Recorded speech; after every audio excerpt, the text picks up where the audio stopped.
It's jarring.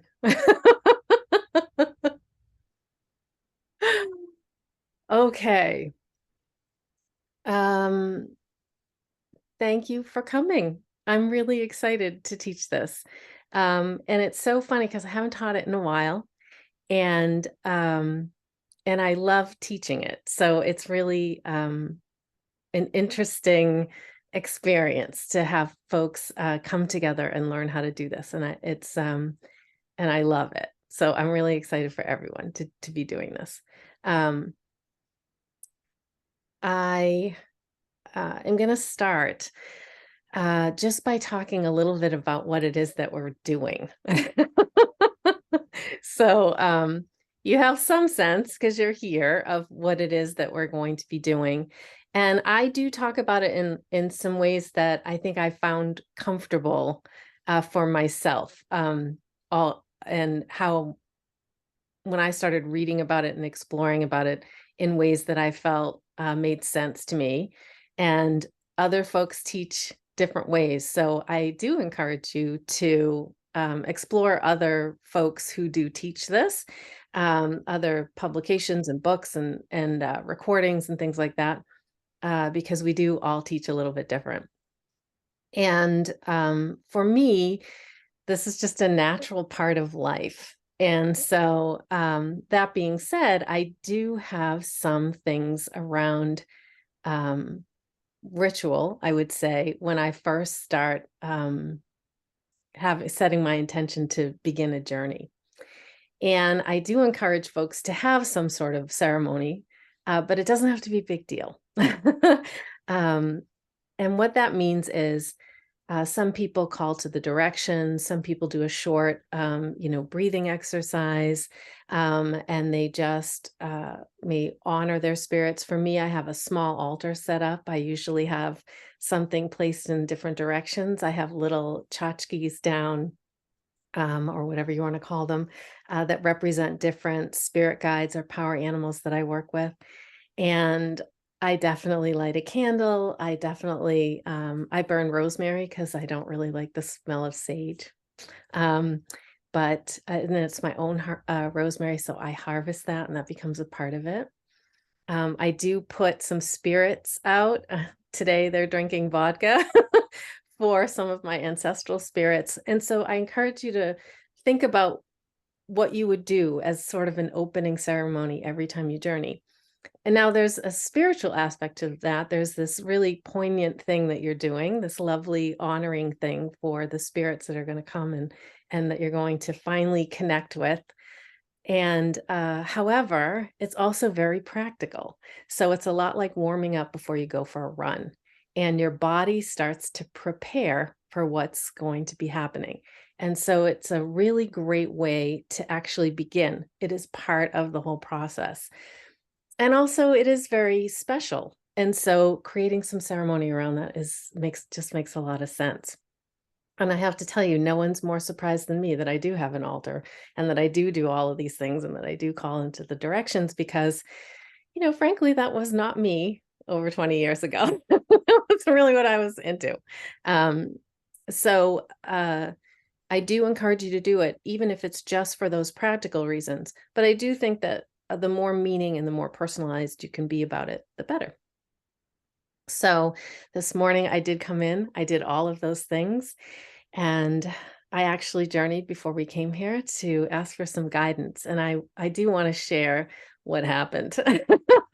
So I'm not really much of a performer. So being front and center and recorded is not my comfort zone. So I had a little bit of stress about it. And so I journeyed and I thought, okay, who's going to come and support today? And this giant polar bear came and plopped his big body all on mine as I was laying there. And I thought, okay. And then he was sort of snuffling around and he was just really fun. It was really fun. And he told me to sort of lighten up and have a good time with all of you. So that's the goal today. And when I feel like I'm getting a little bit stressed, I'm going to think about polar bear just like splooting on my body, just plopped. So that's an interesting image that we're going to take into these journeys today. So I'm really excited about that. So when we talk about shamanic journeying, really what we're talking about is getting into a state. And there's been a lot of studies about the state that we're getting in. And it's changing our brainwaves over to theta state. And one way that shamanic folks do that is through rhythmic sound. The rhythmic sound is there to train your brain to get into that state. And there's been a lot of studies that at a 13-minute mark, if you're relaxed, whether you have a meditation practice or not, your brain, if the cadence is right, it's 4 to 5 beats per second, your brain will switch to theta. And your brain already switches to theta. It goes back and forth when you're sleeping. And so your brain already knows how to do it. What we're doing is training it to do it when you want to do it deliberately, and then to stay there so that you can have these experiences. So we are going to use rhythmic sound. Now, eventually, if you do it enough, you don't really need the rhythmic sound. I've had experiences where I've felt stressed getting tests at the hospital because it's obviously a very stressful thing, and they've been measuring my brain waves. And it was kind of exciting because I thought the only way I know how to calm myself down is to get into a journey while they're doing these tests on me. And I had lights flashing right in front of my face and all these crazy things going on to try and measure what was going on with my brain. And when the results came, you could see my brain in theta because I journeyed. And I had to kind of confess that to the neurologist because I didn't know if I messed up the test. He assured me I didn't. But these are things that can be there for you at any time if you do it enough, regardless of whether or not you have the rhythmic sound. And so we are going to use that. And I do encourage folks at the beginning, there's so much out there, and shamanic people use all different kinds of things. They use all different kinds of sound. Rattles are just as effective as drumming, but there's also folks who use all different kinds of things out there to make noise and to get their brains into these states. So I do encourage you to go out and branch out and experiment. But in the beginning, find the drumming. I do recommend drumming at just a simple, clean sound to train your brain. And then once you're in the groove and you feel like you can really get in there, then you can start experimenting. And but in the beginning, I think personally, and I have found working with different clients and teaching, that just a nice, simple, clean sound, in this case, drumming, and sticking with that for a while until you really get into the groove is the way to go, or it certainly makes things a little bit easier.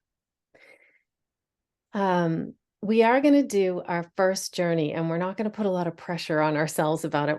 Really, our first journey that we do is going to be about getting in there. What I mean by that is shamanic practice often talks about the 3, what we call non-ordinary reality, 3 places that we can access: the lower world, the middle world, and the upper world. And to be honest, it's really much more vast than those 3 places. But folks often think about, well, there's different levels to the lower world, and then there's different layers, and that it just keeps going, kind of like a big onion. And that's certainly the case. And later, you might not think about those directions, and you might just arrive at this place. But for today, what we're going to do is we're going to start out journeying to what's called the lower world. And our intent with this first journey is to just get there. Don't worry about meeting guides. Don't worry about having an intention when you get in there. Our intention is to just get into this place that we're going to start journeying to eventually find our guide. And how we do that is we will put on this drum and we'll take some deep breaths and we'll try and relax and focus on the drum.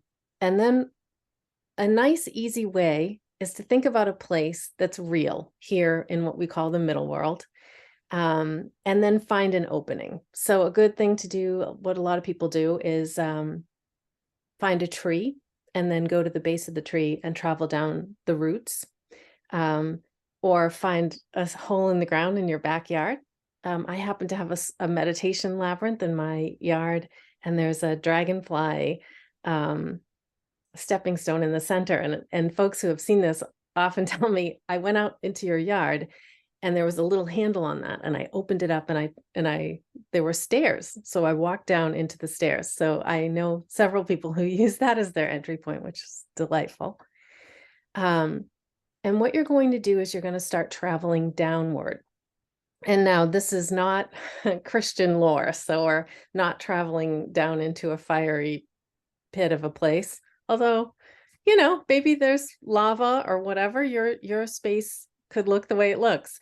However, usually the lower world is this lush green place. But you'll travel down, down, down, and there usually will be sort of a threshold, whether you come out into an opening, if you're in a tunnel or a cave, and then it'll open up into this space. And what I want you to focus on is really paying attention to everything that's happening in there when you do this. You're going to pay attention to, and this will sound strange, do I smell anything? Do I feel anything? Do I feel something on my skin? Is it cold? Is it warm? Do I feel uncomfortable? Do I feel joyful? When I'm looking around, is it grassy? Is it more like a jungle? Is it a desert landscape? Really pay attention to every aspect of it and everything that you're feeling. Really go slow and just pay attention. And all information is coming in from all your senses. And that's going to be our only intent when we go there. Now, I've said this. However, some folks, if you get in there and you feel drawn to travel upwards, so perhaps you travel to a tree and you feel, instead of going downward, that you feel drawn to be going upward.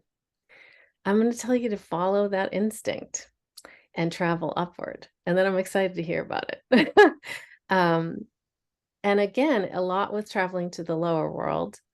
We're going to move up and there will be some kind of threshold. Some folks talk about there was some fog and then suddenly there wasn't. But this is also a rich place. So it doesn't, when we think of traveling upward, we're just like, oh, we're up in the sky, or we're up in the cosmos, or we're up in the, but try not to have too many expectations and let it unfold. And let, again, same thing that's traveling downward.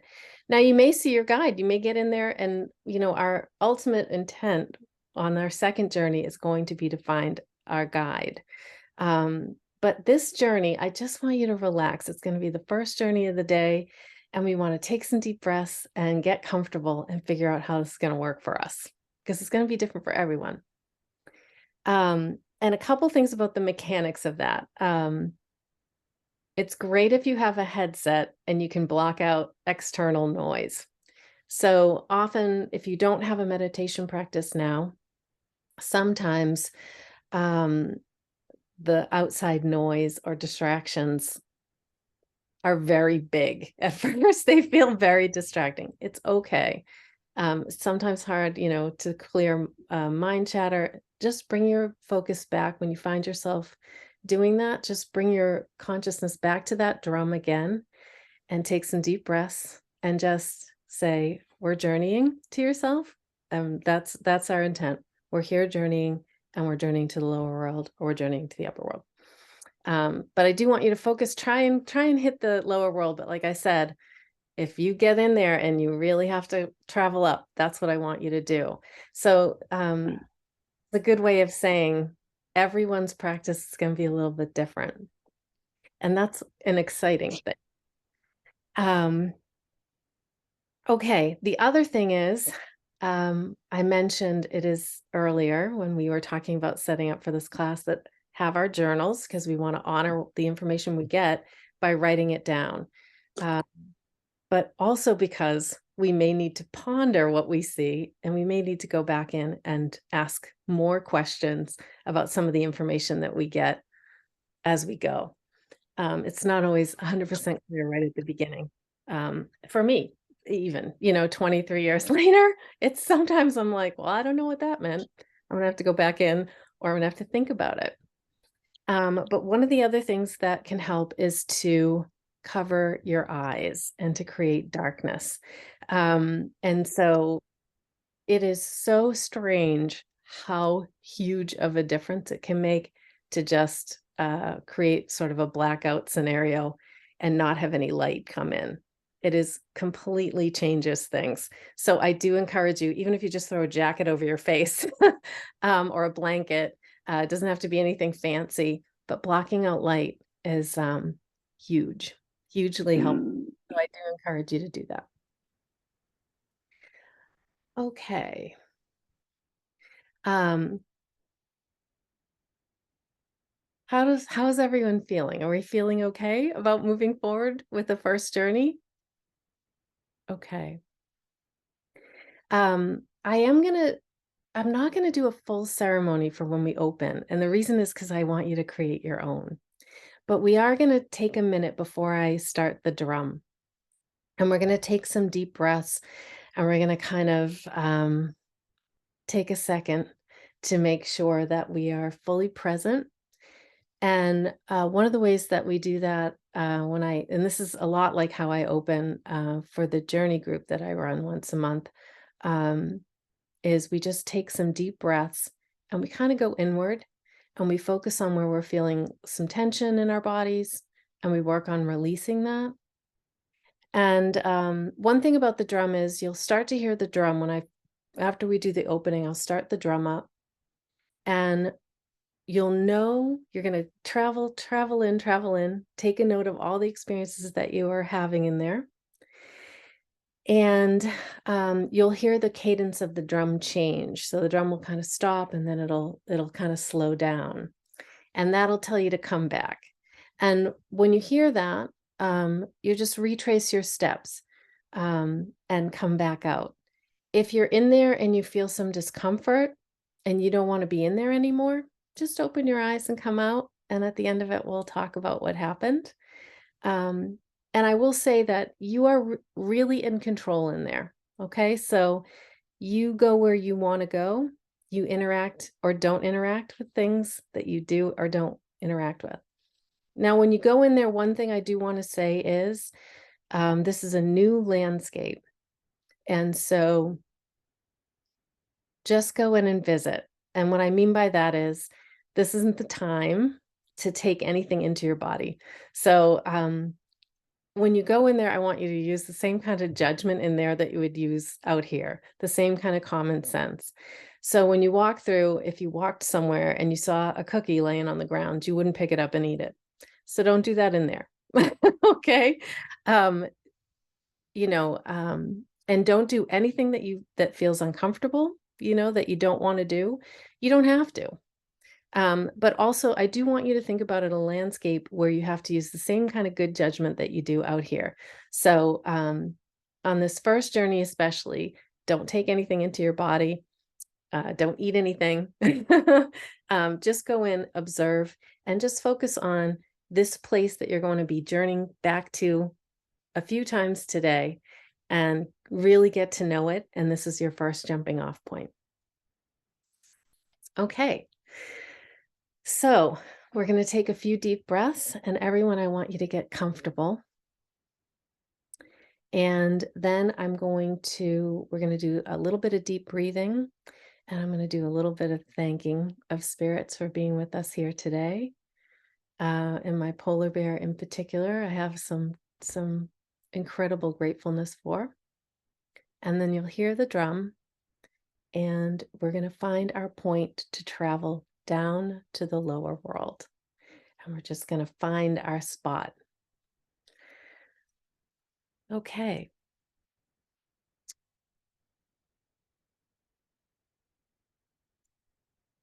So take a few deep breaths. We're going to breathe in. And when we breathe in, we take a big deep breath and hold it for a beat. And we're going to think about where it is that we feel tension or where we might be holding some stress in our body. So take a deep breath and hold it and let it out. And you want to continue to do that. And when you tap into those places in your body that you're feeling tension, when you breathe in, I want you to think about breathing air into those places. And then when you release the breath, you'll think about also releasing the tension. So take a deep breath and release. And again, and release. And one more time.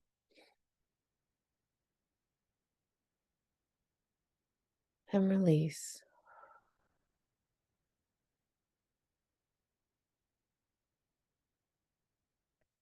I want to thank our spirits today for being here with us during this exciting time of learning to journey. And we thank you for your wisdom, and we thank you for your protection. And we thank you for your support and your help with us interpreting what it is that's being shown to us today on this first step.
Okay.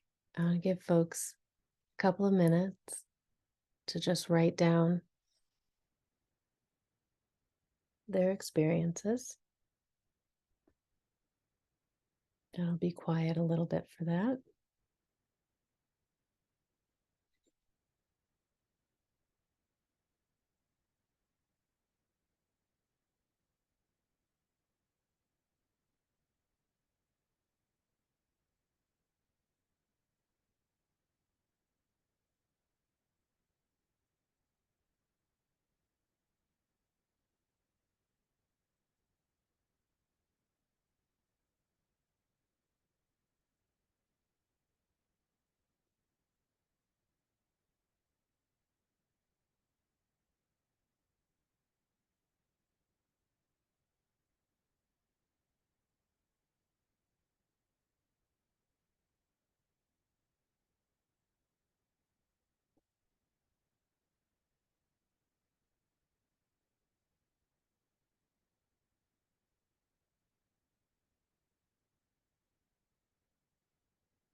Um,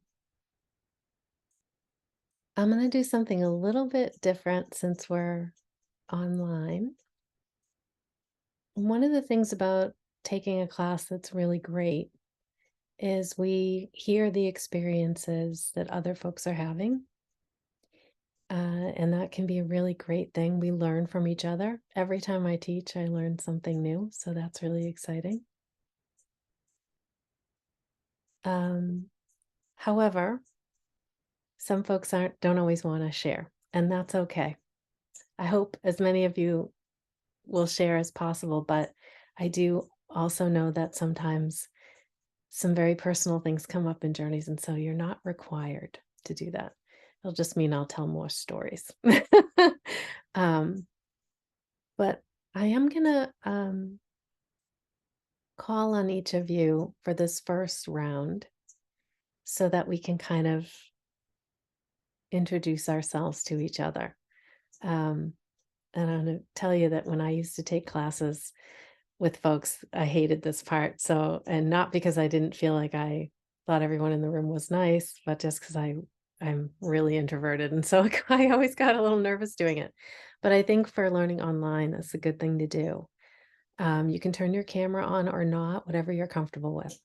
But I'll just call on you and you can introduce yourself. And then it would be great if you shared what your experience was. And if you struggled, and I want to hear about that too, we can talk through that. Um, when I teach this, and my husband's taken many of my classes, and he always struggles, and it's really, it's really a test for me to have the one person who I'm closest to in life struggle as much as he does. And it's always great to hear about that because it helps us all to know, um, oh, okay, that's okay the way things are happening for everyone. It'll be a little different. So I think what we're going to do is I'm going to go ahead and call on folks. I'm going to end up doing it alphabetically because that's how you're listed on my screen. um, and so I hope I'm not um, rushing anyone. But so Allison, um, I'm going to call on you first because you're the A person.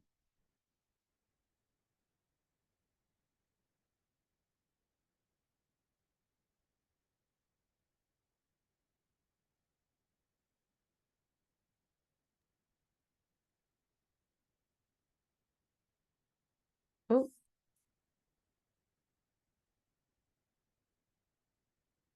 Allison, I know you're unmuted, but I don't think we can hear you.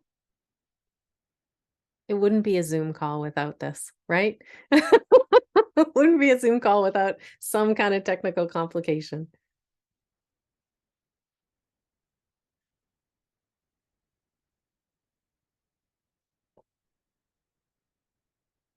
Oh, Okay, so Allison, I'm going to circle back to you. I know that's okay. It's okay, but I really do want to hear from you. Um, so let's go to Anne. Hi, everyone. I'm Anne, and I'm here in Mexico. And whenever I journey, I dive into the sea.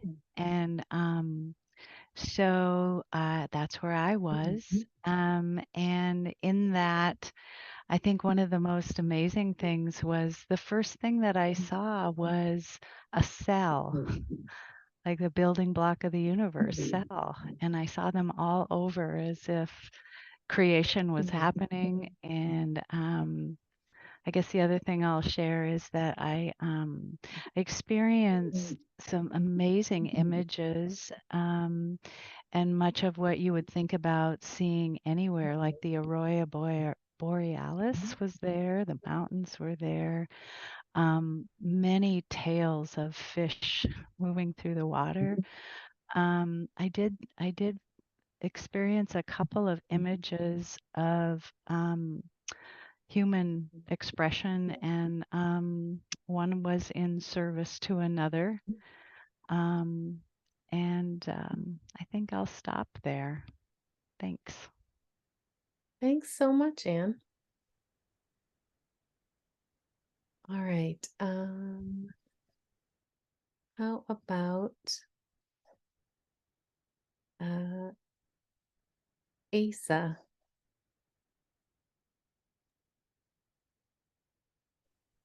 Hi.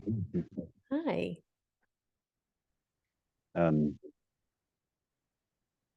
Yeah, my name is Asa. I'm in Portland.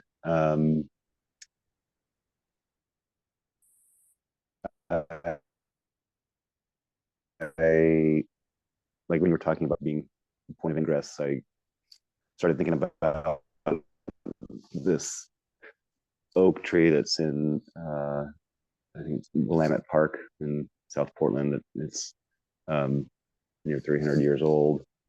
It's an Oregon white oak, and I've been to it a few times. Put my hands on it, just feels like it's got a lot of lineage, and so I was picturing that being my way in, and I find myself like jumping to like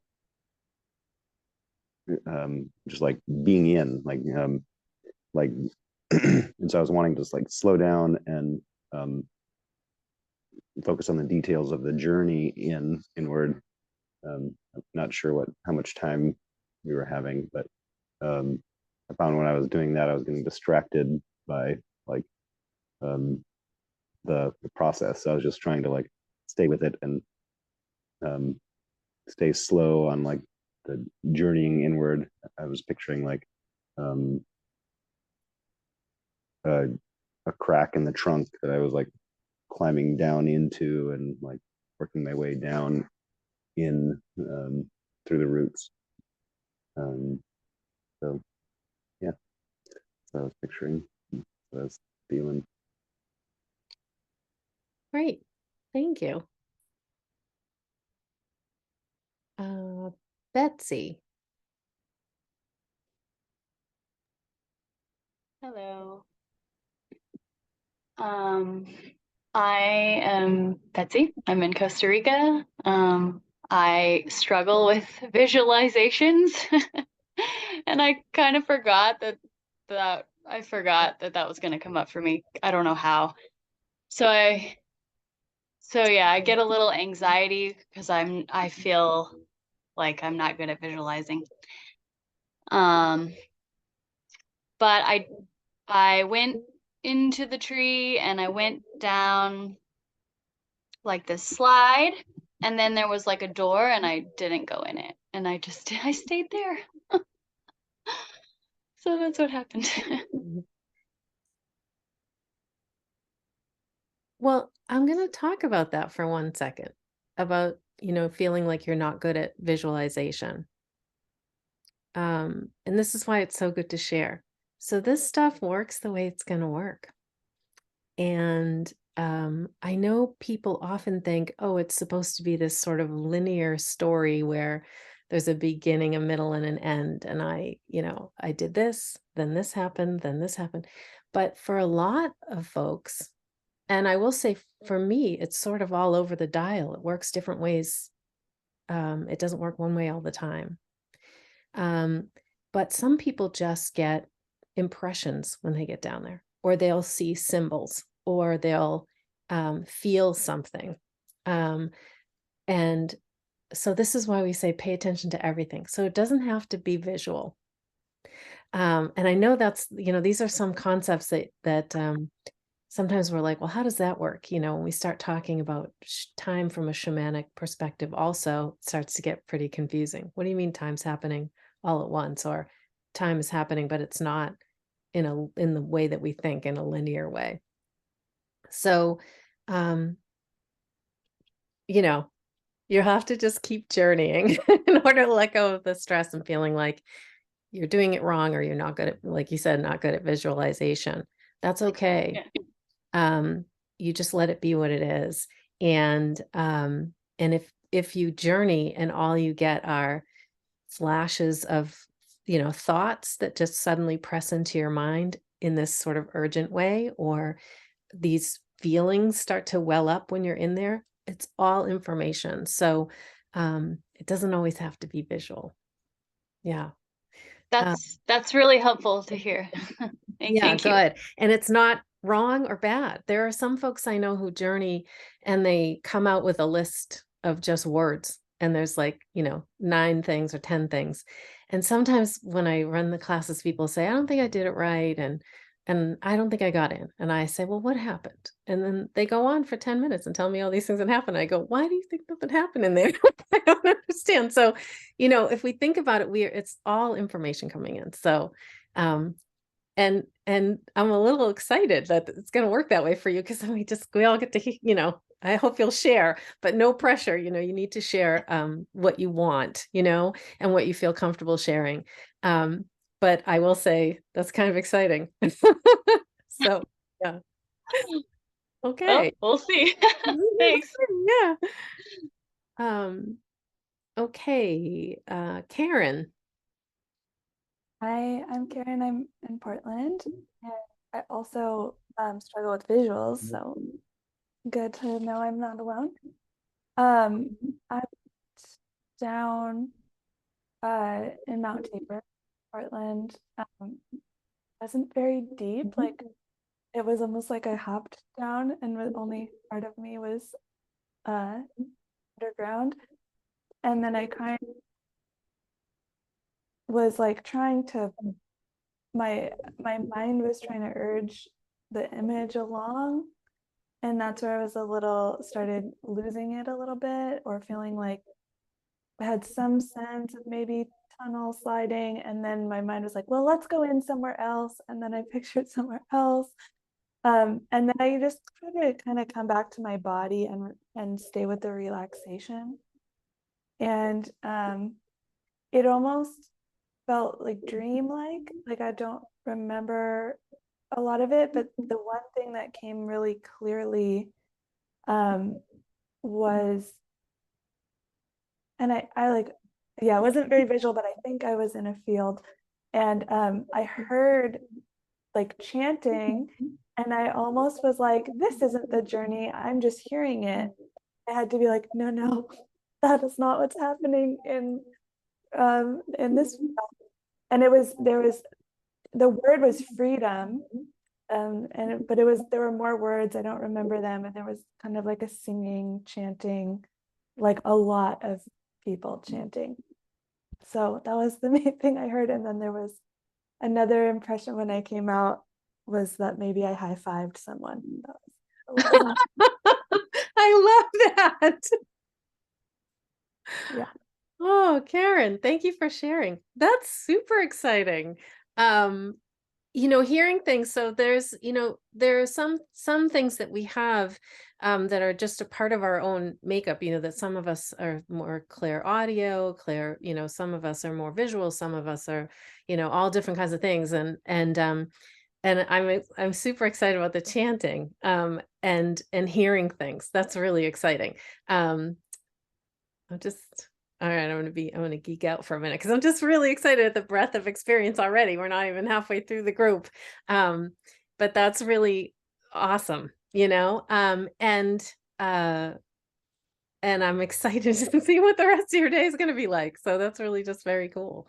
Yeah, I never like heard stuff before. So we'll see. I think I'm more what's the one in your butt, like the sensory? Yeah, audio. Claire audio. No, like physical sensations. Oh, what were you feeling when you were in there?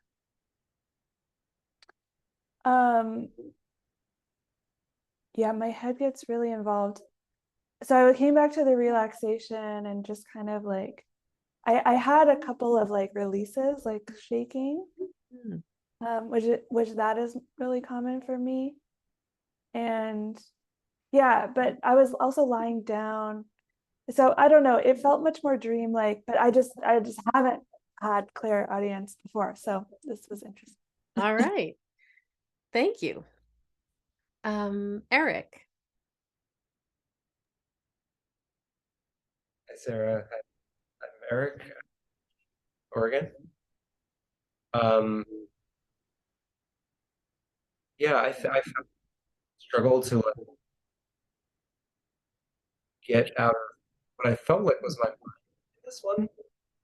Like I could definitely see clear images, but like very jumpy. So I went to a tree that's like this redwood that's around the corner from me. Like as soon as I went, try to enter the main bit, like my mind just went to another image, like a different tree. And so I had kind of these exposed tangle of roots. So I sort of wandered around in there and went down a ladder. And yeah, but like I was at the bottom and then back in the middle, like I felt like I was struggling to kind of like keep a continuity, this vision, and like a challenge, and maybe it doesn't really matter. Like was kind of feeling like, yeah, like taking me out of it. But I did emerge into. I sort of tried to find a light, and I was kind of in like a hazy, greenish, swampy forest thing, and I I do remember like the smell of earth really present, and like I sort of sat against this rock, this like cool rock, just sat there for a bit, but then I was like also kind of walking, it's just sort of like flitting between the different things. So yeah, I don't know.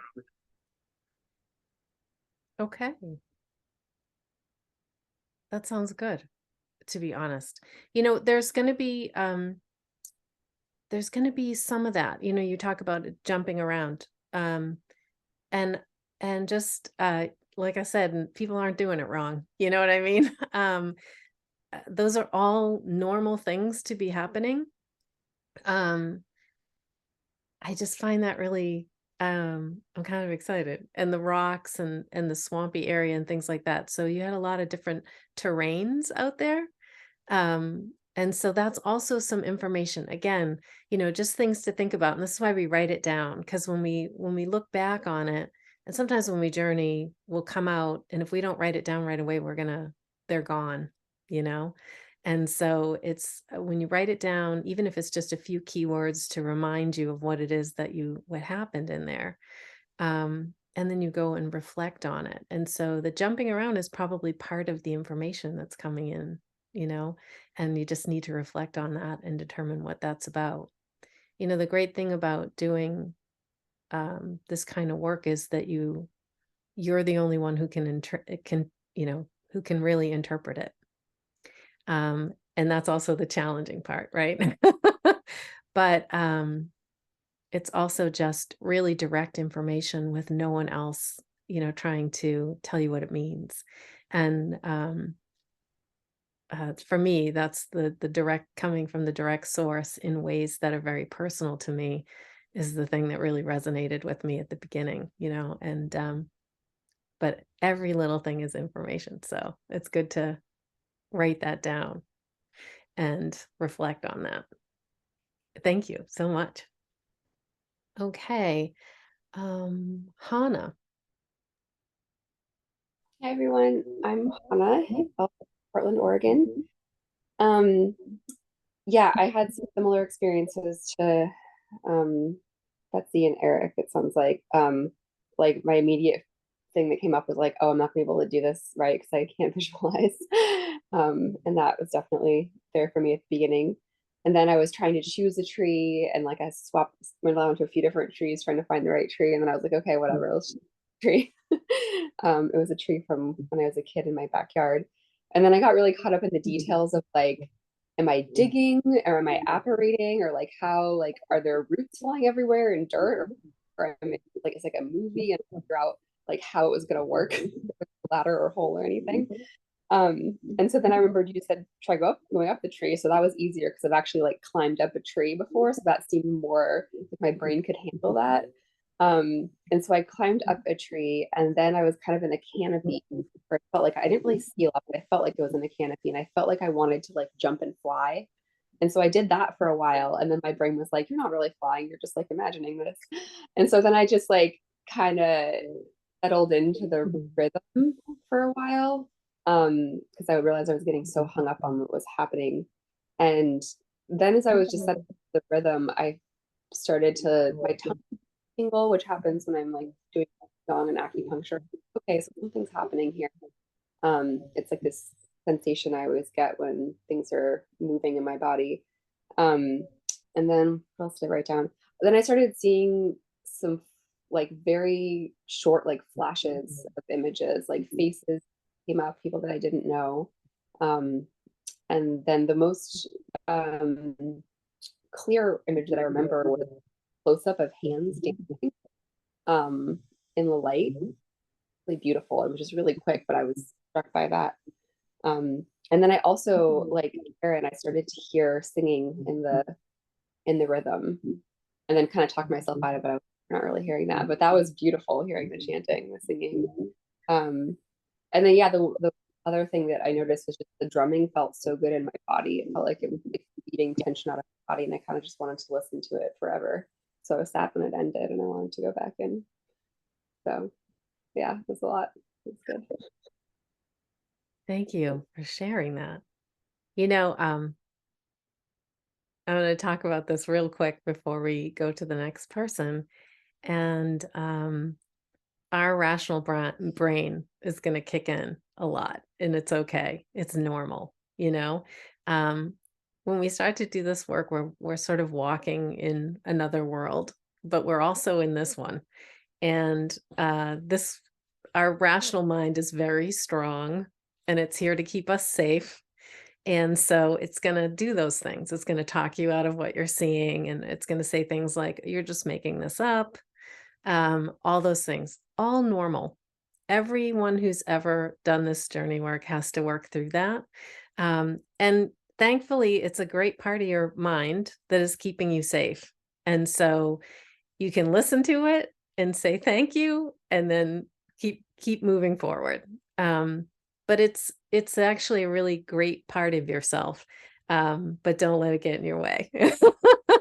But it might take some time. It certainly took me time, years, to be honest, for that to finally shut down, and stop saying you're just, you're making this up. And I could talk about that a little bit more if it starts to really come up. But I do think that don't worry about that every really, some of the most talented shamanic practitioners I know had all do that. And occasionally sometimes are like, I think I'm too tired today, or things like that. So a lot of stuff comes up exactly like that. That's a lot though. You had a lot going on, and I'm glad you followed your instincts to go up. because that may be where you need to travel to find the first guide that we're going to be going to reach today. All right, Julie.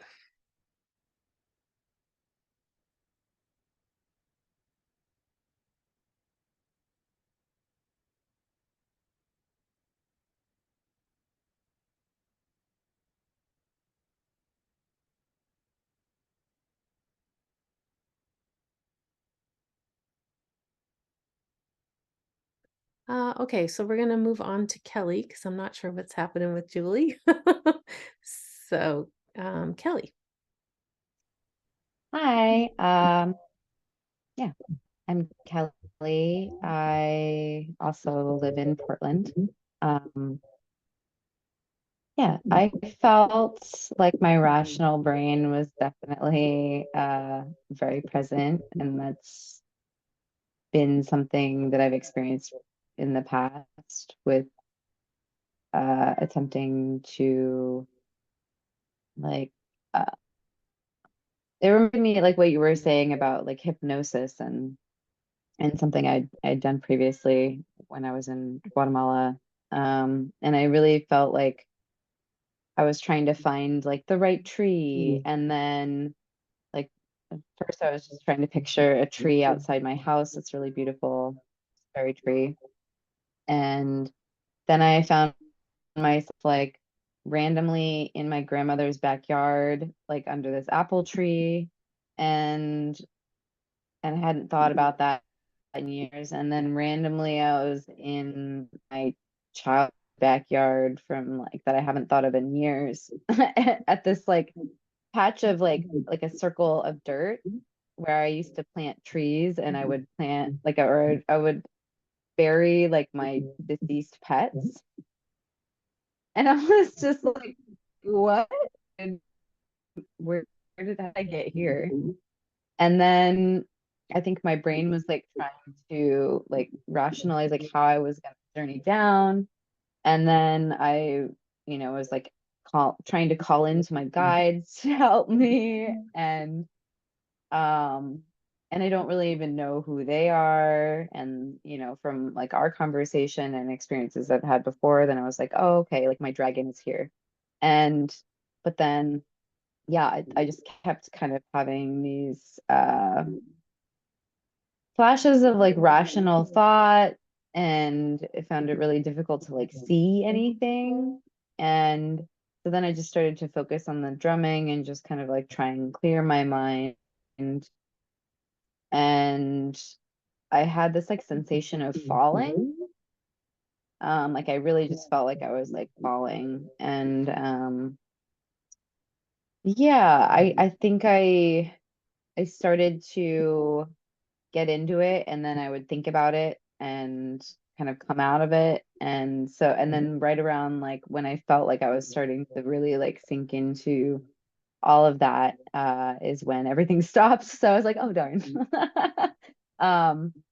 I think it just might take me like a long time to really like let all of the thoughts in my head clear and just like allow things to happen. So similar to some of what the others were saying about, random thoughts popping up and yeah, not being able to see things or yeah. Yes. So what's really interesting is you, even while you were sort of trying to talk yourself out of it or like focus, got caught up in the place, that you were supposed to be, or is this it? Is that it?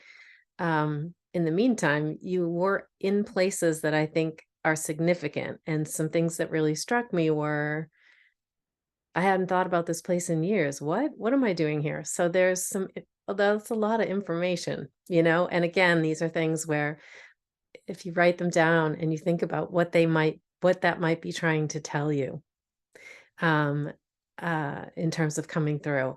And just it's good that you're patient with it, and just try and focus back and relaxing. I will say, when I was joking about my husband like struggling to get in, the minute he starts to get it, he goes, oh, this isn't it. And he sort of erases what he's doing. And then he starts over again. He just keeps doing it over and over. And I just look at him like, okay, you'll get in there at some point. You just got to keep going and stop telling yourself you're doing it wrong, or, whatever. Or, the thing that a lot of people say is, I'm just making this up, And, we talk about imagination, when we talk about our imagination, we think of, oh, we're making up stories and things like this. But what I think of as imagination is we're receiving imagery. And so that's kind of how I think of it.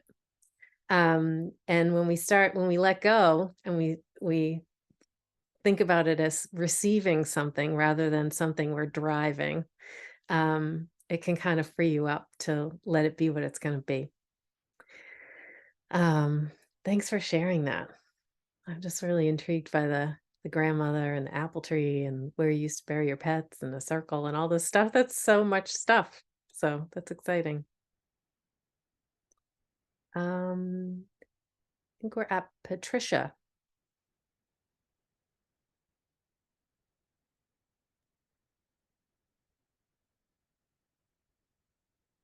Hi, can you hear me? Yes, okay. Yes. I am in Boston, Massachusetts. So I initially I was just kind of resistant, like I don't like to go down. I naturally go up. I'm more like I've always thought my spirit guides or my totems are actually birds that fly. So I just hung with that. And I went to, so I couldn't figure out how to go down, but I went to a place where I used to go every summer. My grandfather owned this camp, and we'd have fires and sit around the campfire. And so I went to that place. It was like a lot of leaves and a fire. And one other thing, before I started thinking of the dragonfly, because I bought my son, I'm going to see my son next week in California, and I bought him a little dragonfly to bring out to him, which I thought I was sort of thinking about your dragonfly. So where I ended up is diving into water. The kind of diving, though, like when you're doing a dolphin dive.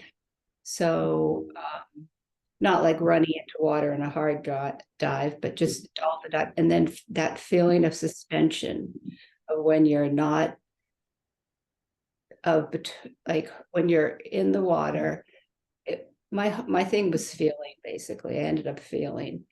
And at that point, when you're suspended between like reality and you're just like in this supportive water, but you're not like looking or anything like that. And then I ended up feeling my heart. And I felt heaviness in my heart. And then I felt like that water representation for me was the womb. So I also thought at the beginning of the process, I'm very feeling. I take things in physically like that. At the beginning, I thought, oh shoot, I should have gathered my guides before I did this. And then I ended up finding the drumming too loud. I thought, oh, I got to turn my sound down, and that was it. Okay. Thank you. I wrote some things down when you were talking. So the one thing that struck me is when you were talking about the dragonfly, because I had talked about a dragonfly in my yard. And so what I will say is that sometimes when there's something in the forefront of your mind, the spirit folks, whatever you want to call them, allies or guides, will use those images sometimes to convey messages because it's right there. us with our rational mind often go, well, I was just talking about dragonflies, so that's why I saw one. Everybody just sort of think about that, that even if you did have something just on your mind, often they'll just use that because it's right there to illustrate a point. So don't let that steer you in a direction of thinking that you're, making something up or whatever. It's still information. They're using that image that is just handy. The other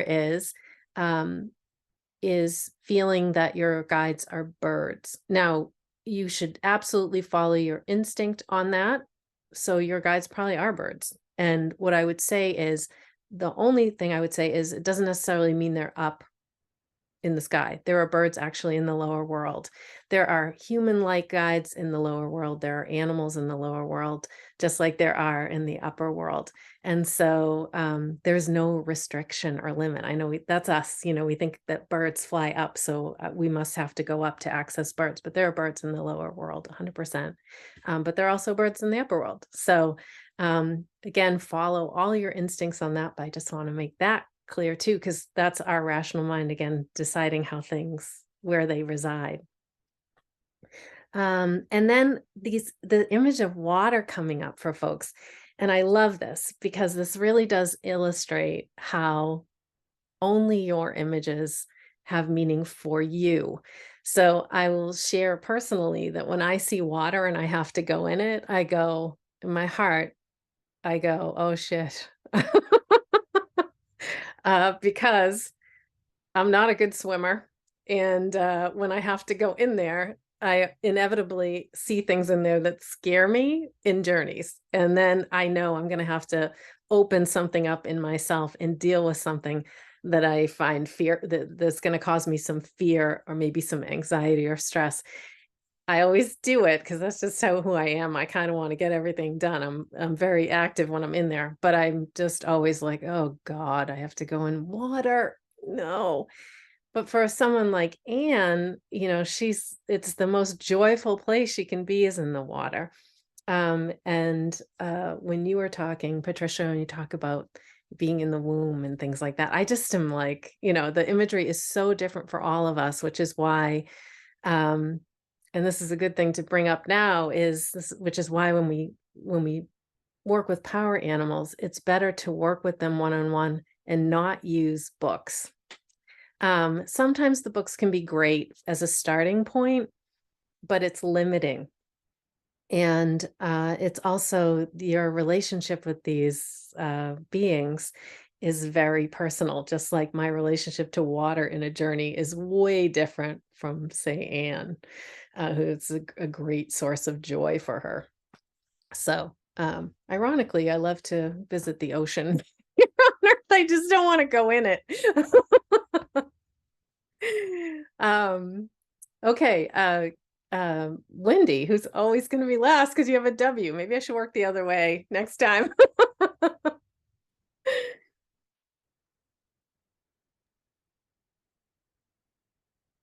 Oh, I still can't hear you for some reason.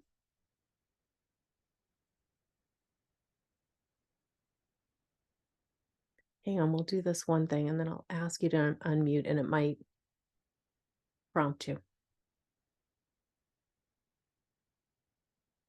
No. Oh no. Oh, how about now? Here you are. No, here you are. We got you. Yeah, my AirPods aren't working for that. So Okay. thank goodness I'm in tech, so I better know how to do this. Yeah. My name is Windy, like the wind. I'm an adjective. So this is all new for me. So this is really exciting to hear everybody's story. So thank you for sharing, because I had a little bit of a hard time. Not a hard time, just new. So I saw everything in this like flat plane and then long stairs, and then it flipped. So I had to go up. So, and that's all I did. So I just went up the whole time. So I heard bubbles in the drumming in the audio. So it was very distracting for me.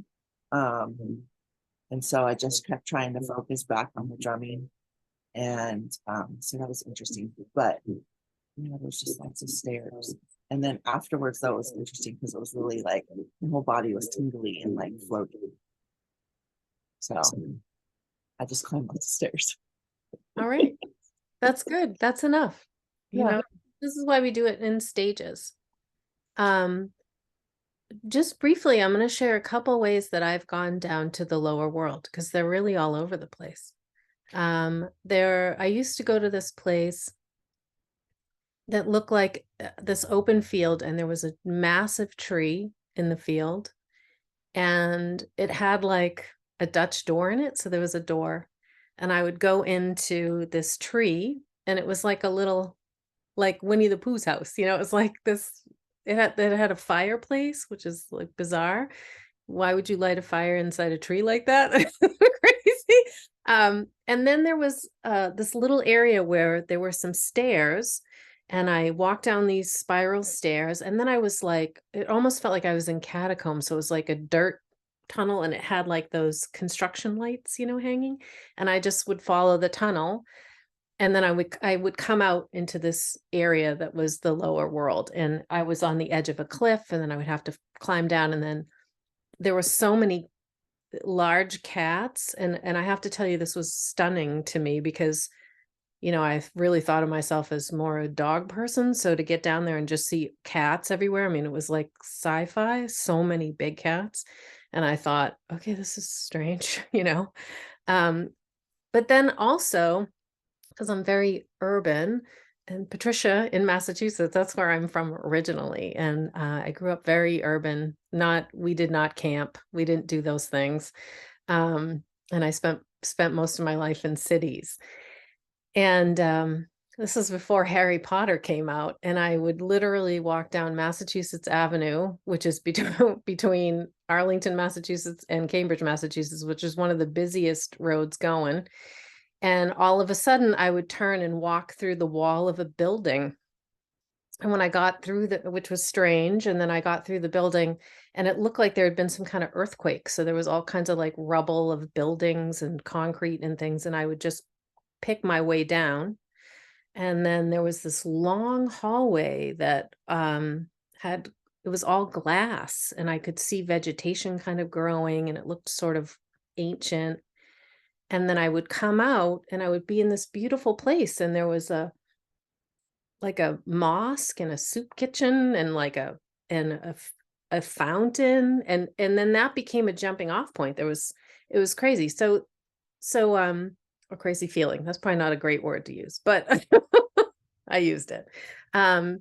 So those are some interesting ways that I've gotten to the lower world. So however you get there, these days, I just arrive there. I don't have a sense of traveling there. And so that can also happen. However we get there is fine. It can be very strange and bizarre, or very linear, and like finding, a stairway down, or a hole, or a crack in a tree, or whatever. So, it's exciting.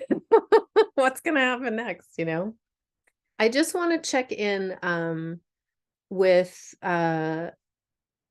Julie one more time and see if you are able to share.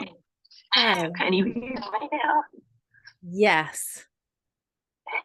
Yay. I am in Mississippi. This is my first experience with journeying. And when I started out, I was taking a spiral staircase, and I changed my mind and went back. And I was also struggling with which tree at the beginning. I guess I have to back up to that.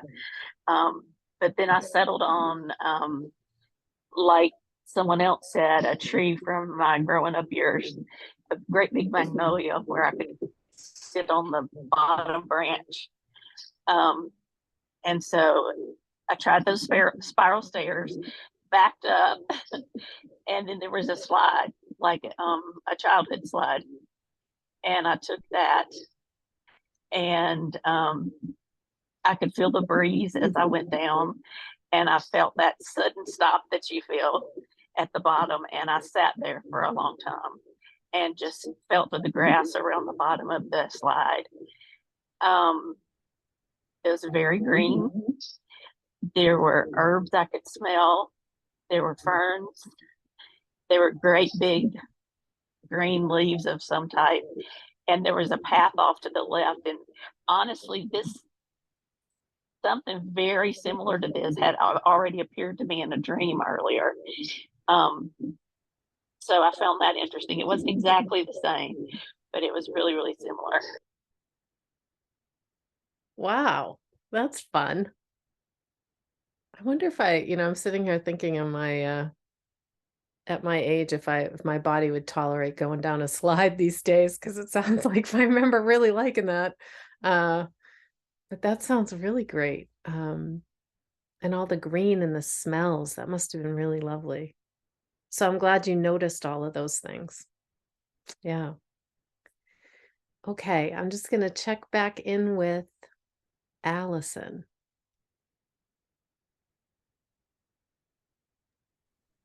Can you hear me? Yes. Yes. Okay. I'm Allison. I'm originally from Texas, but I'm living in Costa Rica right now. And originally, this is my first time like really doing this. And at first, my brain was just so distracted, and there was all this banging that happened right at the same time on my roof. I'm not sure. Now it's gone naturally. But that was like really a struggle to get through that. So I just sort of like abandoned trying to force myself to do anything and trying to just listen to the drums and let myself relax and not force anything. And then I saw, I don't know if they were like true waves, but it was like a lot of light flashing and sort of electronic waves, kind of maybe. And then my head started popping a lot and releasing, and I have a lot of pain in my body, and by the time it was over, I felt so good pain-wise. So not a total fail. No, I mean, if you come out of that feeling less pain, that's amazing. That's wonderful. Yeah. So this is some of the other things that we can access. I'm intrigued by the sudden noise on your roof. It could just be a coincidence, but it is something to think about, like being present, And my earbuds wouldn't work. I've been trying to get them to work this whole time. That would have made it fine, but they're noise canceling. But yeah, maybe there's a reason this happened. So yeah. So that's an interesting thing too. So when we do these things, there are things that we can do to ask our guides for healings and things like that. And these are all benefits of going in and doing this kind of work. Yes, it's really interesting, but it's also a support system. They're not here to take over and do things for you, but they are here as support. So we are going to do another journey. I want to check in. Do folks need like a quick break, or how are we feeling? We wanted to go right into another journey. Okay. I think we'll do another journey, and then maybe folks can write things down, and we'll take a short little break, and then we'll go from there. So this next journey, deep breaths and relax and focus on the drumming. But the intention, I have a hand up. Asa, go ahead. I was just curious if it's going to be about the same amount of time. Yes. Do you need, is it long enough or not long enough? Usually, No, I was just curious. Yes, we're gonna stick with this time.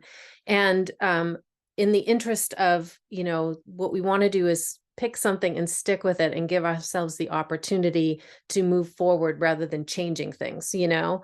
So we're going to stick with this drumming and this time through these beginning stages. Later on your own, I encourage you to experiment, but when you do, pick something that feels comfortable and right, and then stick with it and work through learning how to do this work with one thing. And then later, when you feel like this is a breeze and I can get in, then you can start jumping around and try different things. In fact, I journey to music sometimes. Sometimes I know someone said the drum got a little loud and I needed to change my volume. Sometimes I feel that way too, and that I have to just shut it off. Yes, we're going to stick with this through the whole thing. And I think that's the kind of a little bit of an advantage, is that we get used to that and working with that. And then we don't have to worry about getting used to a new cadence. So this next journey, we're going to return to where we felt we were supposed to be going. And I know for some of us, we're still getting there, and that's okay. We are going to set an intent. And this intent is for us to meet our first guide. Or maybe you have a guide that you already know about that you want to go visit. But I think going into the intention is that for this work, it may actually end up being a different guide. So keep your mind open. And we're going to travel again to where we thought we were going. So folks who felt like they should be traveling up, go back up. And we're going to travel to find our first guide that's going to do this work with us and to guide us on these first journeys that we're doing, this first leg. And this is a relationship that after we stop our class today, you're going to continue to build on. So when you access these places, this is a massive entryway into a massive world or universe. And there's a lot of beings that you can interact with in there and will come across in there. And we need someone to help guide us and also to keep us safe. This is absolutely safe work, and you don't have to interact with anything that you don't want to or talk to anything that you don't want to. Just like in this world, you can decide not to talk to someone. And if you feel any discomfort at all, you just open your eyes and, take your earbuds out, or, stop the drumming for yourself when you're on your own, and you can stop and reflect. So this is absolutely, you are controlling where you're going and who you're interacting with. But it is a big place with a lot of things. And so we take this guide, and for these journeys, and I do this, I've been doing this for 23 years now, and I still go in and think, okay, where's my guide? Who's coming today? And they are with me when I journey. And so you're going to do this every time. And so this is your first foray. Maybe some of you I know already have guides, and maybe you'll be working with them, but maybe you'll have a new one. And this is going to be our first time that we relationship build. Now, that being said, the way we communicate usually for most folks, it's a power animal. Okay. So it might be a spirit in animal form, but it might not be. So be open to that too. But for most of us, it'll be a power animal.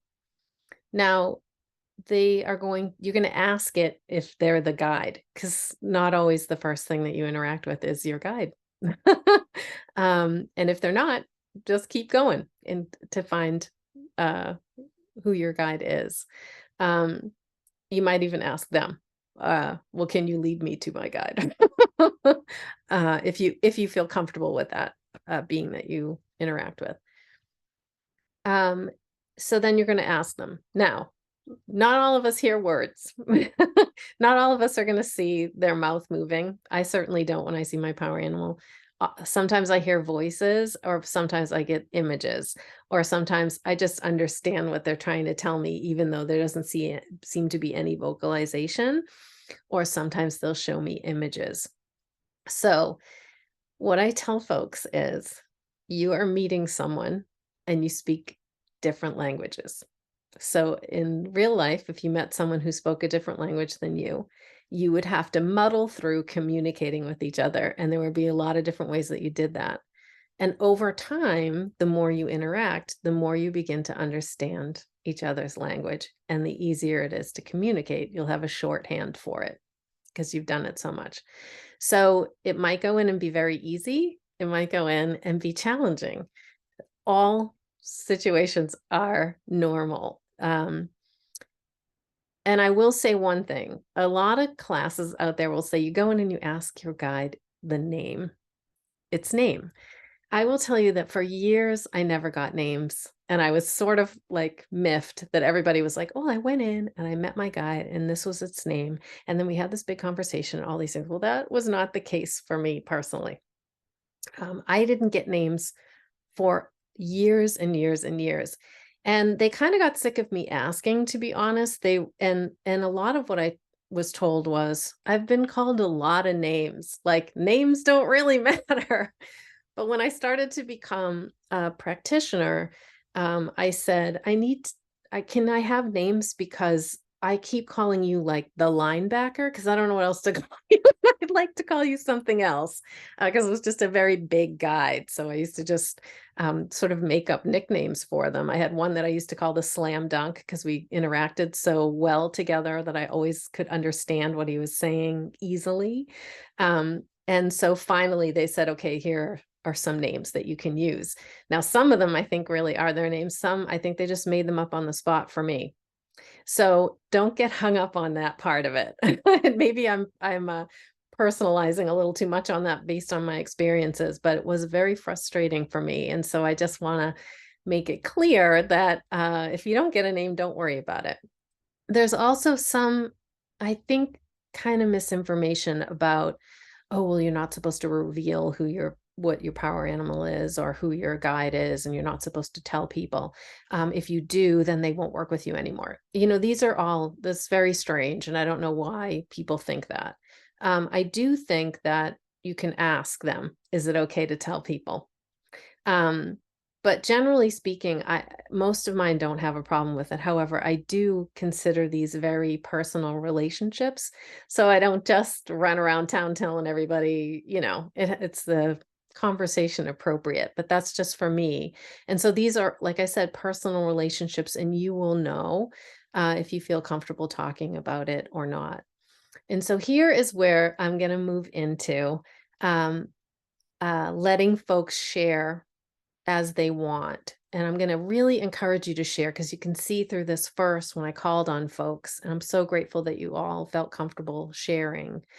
But it is incredibly helpful to share and to hear other people's experiences, and to then have questions asked and things like that. And we get to talk about what's happening, what might be happening in different scenarios. So I really encourage you to share, but I don't want to call on everyone and feel like you're forced to share. So we're going to do this journey with the intent to return to this place and meet what will become our guide for journeying in this first foray into this practice. And that's really the only goal. If you get in there real quick, you can start to communicate with them. That's fine. And one of the things that you can ask, because we're going to do this in another journey, is what are some of the skills or gifts that they'd like to work on us with and really help us with in this first leg. You can jump ahead. If you get in there early, you can start to have this conversation, but don't worry about that. Just worry about getting in. And if you get in and you don't meet your guide right away, that's okay. We're going to have another opportunity to go back and do that work. So don't have any pressure on yourself. There's no grading and there's no judgment. All right. So if everyone feels comfortable, why don't we relax again and get our eye coverings so that we can listen to the drum again. And then we'll start back journeying to either the lower world, or if you got called up to the upper world. And the intent is to meet our first spirit guide. If it's likely a power animal, but keep your mind open. It may be a different kind of guide.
Okay. I'm going to give folks some time to write things down. And then what I also think is we're going to build in a little break here for folks to use the restroom, to maybe drink some water or eat a little snack. If you're feeling a little bit spacey, I recommend eating a little food that'll put you right into your body. But we're not going to take too long. So my clock says it's 11:01. So let's take 7 minutes to write in our journals and also maybe do a quick bathroom break. So, well, it says 11:02 now. So let's get back here 11:10. I'll give you 8 minutes. How's that? And I'm just going to mute and put a picture up on my screen for the duration of those 8 minutes. And I'll see you back here after a short little break. But make sure you write your stuff in the journal first.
Okay, folks.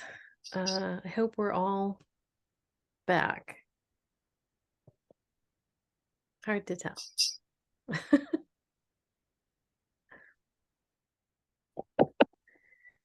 All right.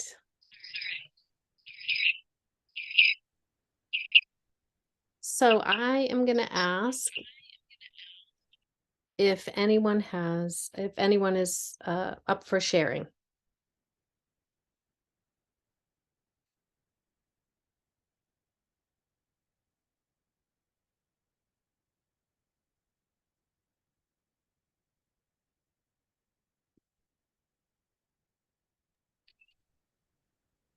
I'll share. This is Thanks. Julie. Thanks, Julie.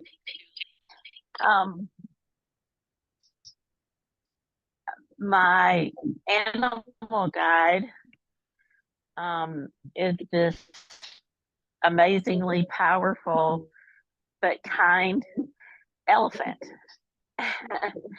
And one of the attributes that I noticed right away is that he holds me on his back and doesn't let me fall. And when I asked about what he was there to help me with, it was about powerfully and intently moving, but slowly moving away from my past. And a big part of the let me back up and say this, because I neglected to say it about the very first one. When we first went in, I had literal tears because I felt so honored, I guess, to be in the place where I was. And I felt that even more powerfully when I made contact with this elephant. And I mentioned the dream earlier. This elephant had appeared to me in a dream earlier in this very similar place. And a big part of what happened, peonies all across the back part of this place where I was, that would cover or represent, I guess, the past, but the lessons learned, the beautiful part of it, and mask the hurt and the pain. And when I looked back, all I would see was beauty. More, but I'll stop with that. Thank you so much for sharing. Okay. Anne. Hi, everyone. This is what I have to share about guides for me. I have first I'll say I met Sara in 2015, and Sara healed some things that really changed my life.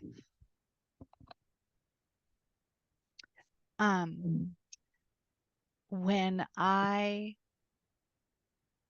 related to guides, I have never ever met a guide in lower world. I can't even with that as the task. I didn't even get to go into lower world. I don't know what to make of that.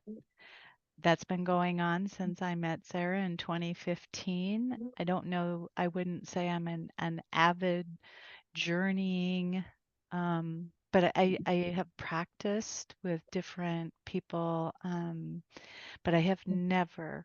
I have so many guides in my life. I have been not working for 7 months, and I have been moved by so many of my guides in this life, but I have never met a guide in the lower world.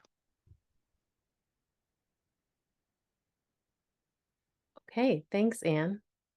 And also I got a little emotional at the beginning there. What I will say about this is there is another world that we haven't touched on heavily at all yet, but I did mention it as one of those, and that is the middle world. And that is the world in which we find ourselves now. And the shamanic approach is to the middle world where we reside, is that everything has spirit. And so these deep connections that we feel when we visit nature, but everything has spirit. And so you can, I'll just use water to talk about this, Anne, because that's where you feel so, held by Mother Earth, I think is maybe a good way to put it. Is that you find and you talk about, in this life, these guides and things, and what guides you through life.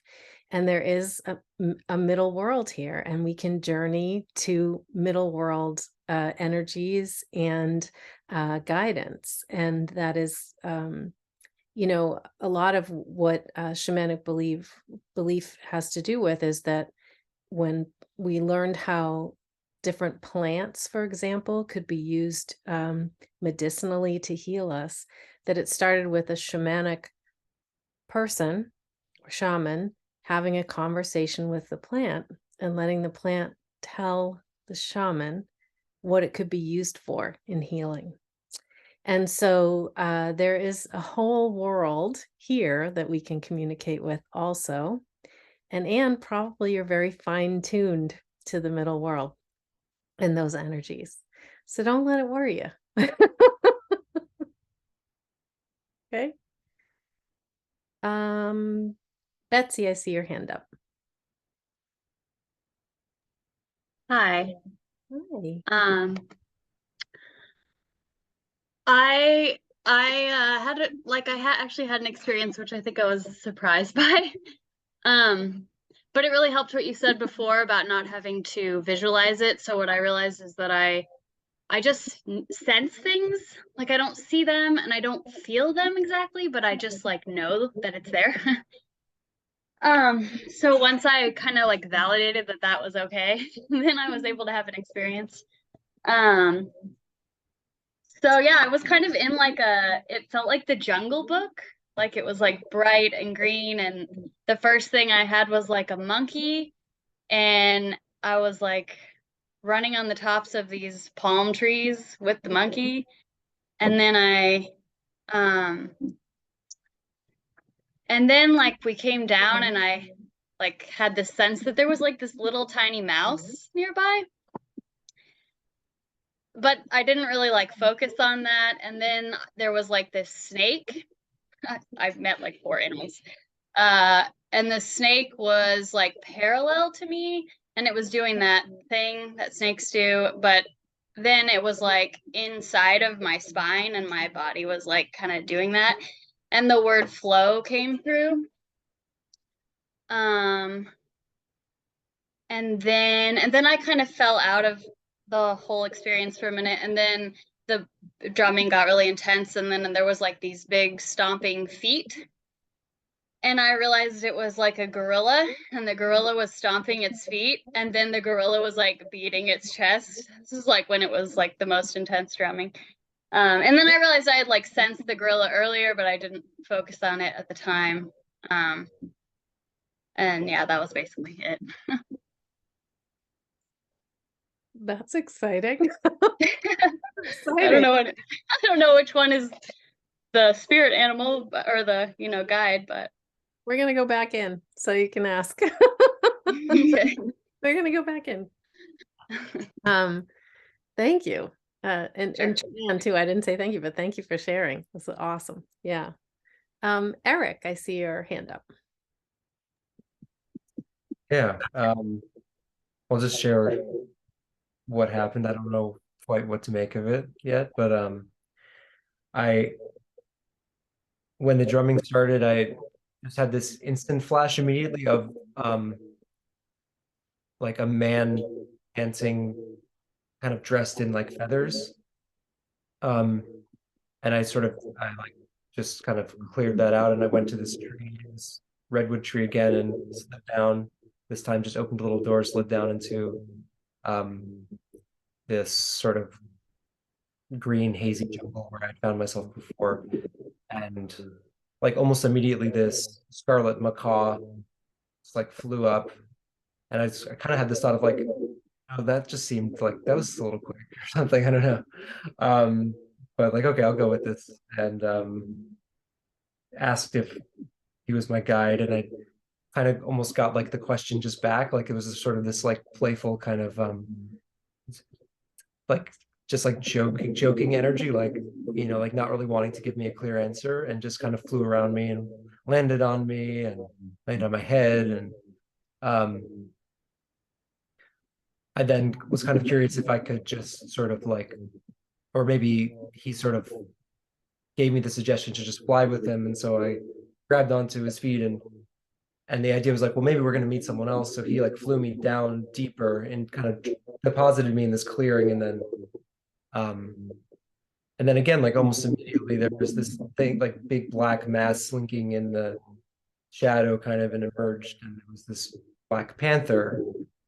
And again, my mind was kind of like, that was okay, that was fast, but I don't know. And I was sort of questioning, okay, is this a guide? I don't know. And again, I sort of got this non-answer. Gonna skip ahead a bit, but the panther left and macaw came back, and I flew up, sort of back up higher, tried to talk to them more.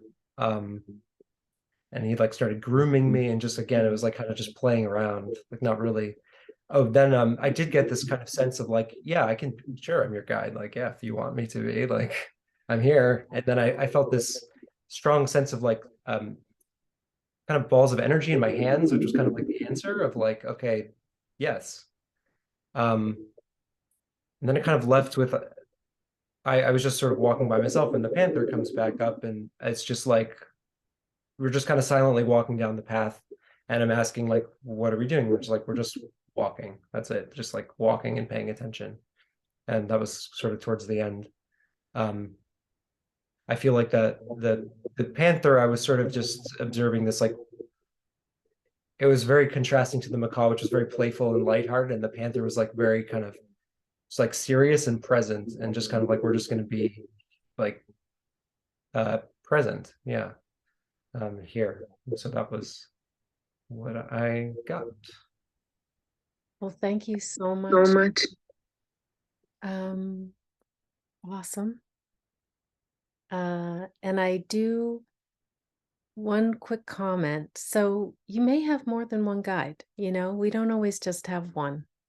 A lot of us will just start with one, and maybe that will stay. I get questions a lot like, will this be my one for the duration? Maybe, but maybe not. I have a lot.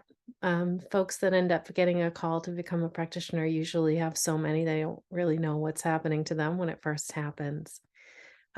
Playfulness is all of my guides are hilarious. They're really fun, except for one. One is like, I couldn't get him to crack a smile for the first like 6 months that I worked with him. And Eric, I don't know if I've mentioned this before, but Panther has been a very long-term Black Panther guide of mine. And that, in fact, when I joked and said that's the one I used to call the slam dunk, because I worked with him the most, you know, with clients and for myself as well. So I'm kind of excited that it made an appearance today. But playfulness is part of the relationship, you know, and we're going to talk about that a little bit. Thank you for sharing that. And then I'm going to call on Hannah, because I see your hand up. Yeah, I went back up to the canopy, and there was a little monkey there. I think someone else mentioned the monkey, and I was kind of like, this is cliche, I'm in the canopy and there's a monkey. So like my mind was still like, I don't know about this.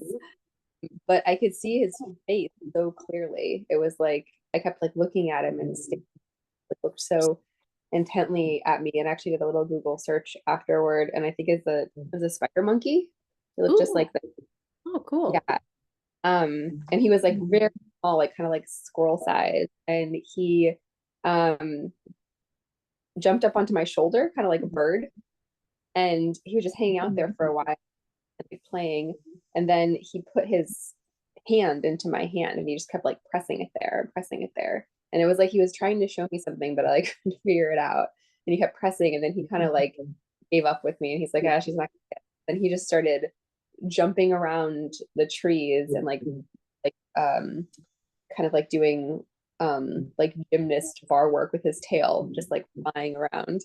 And the interesting thing was like I kept thinking like, oh no, this is just fake, like I'm just making this up. But then it was like he suddenly left, and I could feel his presence leave. Like, and I tried to get him back, and I was like, oh no, he's gone. And yeah, and then his face was just kind of ingrained into my mind, but I realized there was a presence gone. I couldn't report back or anything. So yeah, he was also very playful. Like I feel like when he left was when I was realized what he was trying to do with me, which was like, okay, fun or like be or light or whatever. And it was like that was cheesy, and he was like, no, she's not ready to figure out what I. Oh, and then I did ask what his name was, and it was Noah, which I thought was ridiculous for a teeny little monkey. Silly name for you. You don't look like a Noah. But that's what he said his name was. So yeah, it's pretty weird. You know, those name things. Thank you so much, Hannah. You know, the name stuff is just so funny because remember I told you I didn't get names for a really long time, and I just sort of like didn't worry about it until I started doing practitioner work.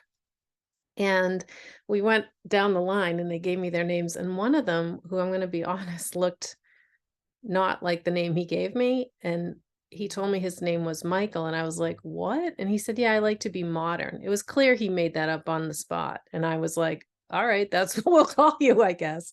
And one quick thing about this is, you know, when we go in there and we see different guides, there's the ones that are in animal form, our power animals, and then there's ones that are not animals, and they have more of a human-like appearance to us, or humanoid. We may see, you know, for example, if I go in there, I'm of Italian descent, and I get in there and I start seeing a lot of Celtic imagery, and I start thinking, what is this about? What I'm going to say is that I just want to touch on briefly the shamanic perspective on ancestry. So we have DNA ancestry, obviously, as human beings in physical form. And so we think of that as our ancestry, but in shamanic, there's something called a milk line also. So if you're adopted, for example, or even if like a neighbor, for example, took care of you for much of your life growing up, they can be seen as part of your ancestor, part of your ancestry, part of your family. There's also something else that's called a spirit line. And all rules kind of go out the window because you do have a spirit clan and you've had them over lifetimes. So you have to, in shamanic belief, we are reborn and there is reincarnation. And it's unlikely. I mean, it's not, I don't want to say it couldn't ever happen, but it's unlikely that if you chose to come back again, that you would choose to be the same exact thing that you were before, your DNA, your gender, your, you know, your ethnicity, whatever. It wouldn't be as rich of a learning experience each time you decided to reincarnate. If you came back, if I came back as an Italian white woman living in the United States every time. So we may go in there and we may even come to understand that these are spiritual ancestors of ours, not always, but we may start seeing things that are confusing. Why do I keep seeing Celtic imagery? Why do I keep seeing things that look indigenous in here? Why does this look Russian? Why does this, you know, let go of that. And even if you learn that something is part of your spiritual ancestry in there, it certainly is not your ancestry in this lifetime. So we want to be careful that we're not taking on a culture that really isn't ours. However, you can certainly honor what it is that you're seeing and perhaps some rituals that they give you. I tend to be very private about what I see as my spiritual ancestry because I want to be careful that people don't think I'm claiming a heritage that is not mine from a DNA perspective in this lifetime. So you may see a lot of different things in there, and don't worry so much about it, and just honor it and pay attention. Julie.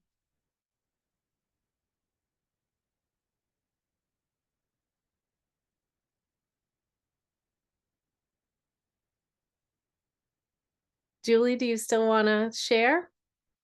I see your hand up. Maybe that's an accident.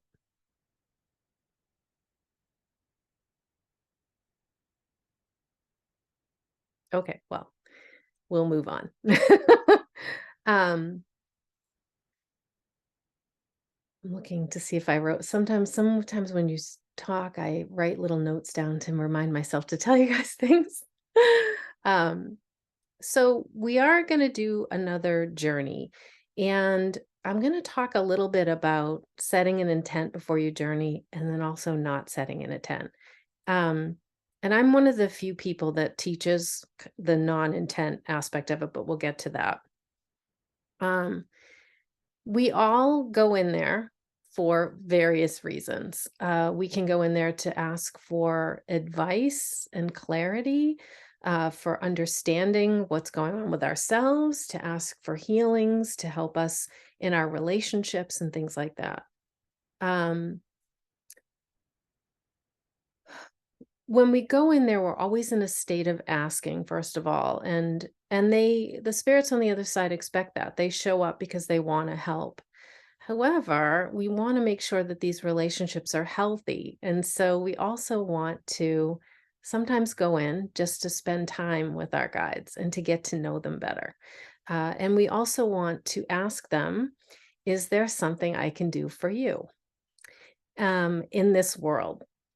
A simple way to give back is they don't have physical form on this plane. And so when we are in our daily lives, when we're someplace where we're experiencing something pleasant, being in our bodies, whether it's the smell of fresh cut grass or the feel of swimming in the ocean and things like that, if we hold our spirit guides in our mind while we are experiencing those things and let them experience it through us, it is a very big way of being able to give back.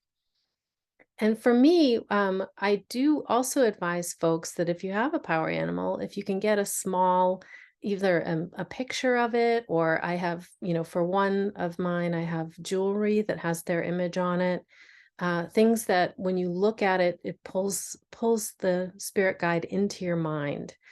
And another really fantastic way is if you're creative at all, you can do some artwork associated with that. That's a really wonderful way.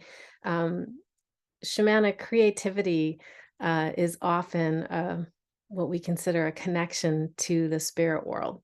So it's the act of creation, the act of creating things, art, music, poetry, visual arts, things like that. Can be opening a doorway as well. And some people also are able to open that doorway through physical activity. And I do know a few people that I have worked with as clients who really only can get into this space by doing some sort of extreme activity. We talk about runner's high, which sounds terrible to me. I don't run, but people get that, or through rock climbing and things like that. I've seen folks have those kinds of experiences doing physical activity. Yoga, if you can do some body work on yoga, that's also a nice place to have those spaces open up, acupuncture and things. But we do want to think about these relationships as we do in this world. And when we do that, we can build something more balanced. If we had a friendship where we were only taking in this world, it wouldn't be the healthiest relationship. So we also want to think about ways that we can give back. And one simple way to do that is to ask. And also just learn about the animal. The form becomes important, you know. There are qualities about these power animals that show themselves to you that are a part of the gifts and things that they'll bring to you, or awareness into areas of your life that you want to work on. And this is why when you start to research, certain things will jump out at you that may not jump out to another person. So it's very personal. And there's not a one size fits all. If you see a monkey, it means this. If you see an elephant, it means this. It's very personal to you. So it's through your research and also getting to know them.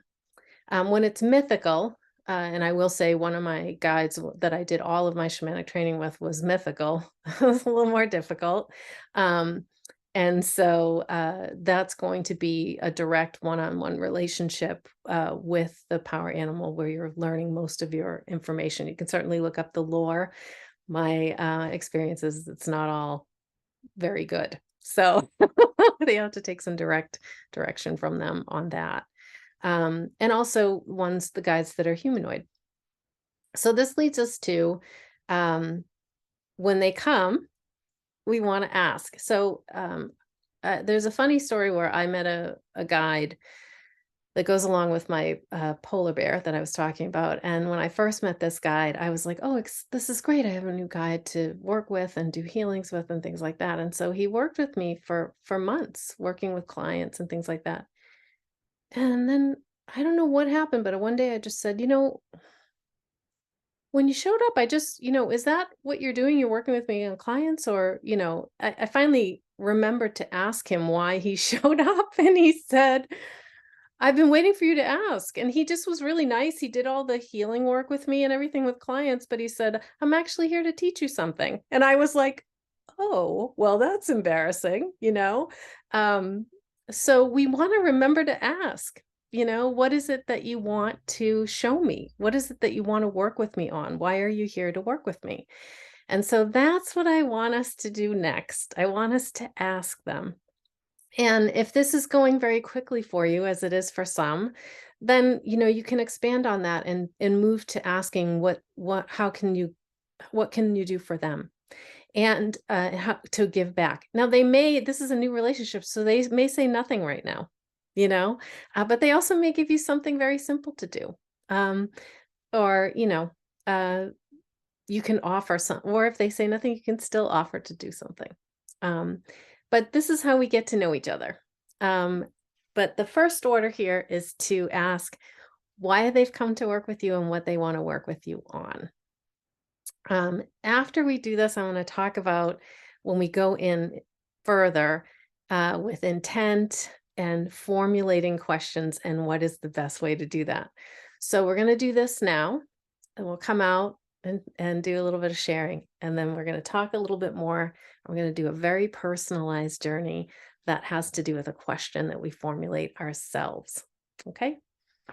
Is everyone ready? Oh, yeah, I just wanted to ask do you recommend, like, if we encountered a couple of potential guides, do we choose one to really work with and, on this journey, or just see sort of who comes? Yes. I do want you. I don't know why we're. There you go. That's the muting is so frustrating. But yes, you're going to really use your instincts in there. So if you go back in there and you see those two guides that you were talking about, and you feel more drawn to one or the other, it sounds a little bit like was a macaw, right? It sounds a little bit like that one is like, if you want, he's a lot more lighthearted. And you want to go with your gut. Now, what I can say is if a guide says they're there to work with you and you have any discomfort, I should mention this. It is okay to say, you know what, I don't actually want to, I'm going to work with this other guide. It's okay to do that. And they're not going to get mad at you. If you have a weird reaction about that and they do get mad at you, then you really don't want to work with them. But they're kind. They're not going to judge you for one or the other. They won't be insulted or hurt. You can be very thankful and polite and tell them you're going to work with the other one. So if you can actually choose probably, but you want to get in there and have those conversations. Okay. All right. And Anne, just I know that you, just let this be whatever it needs to be for you in terms of when you journey and the information that you get in these relationships that you build, because it could be with just nature. It could be with the ocean, things like that. Karen, you have a question?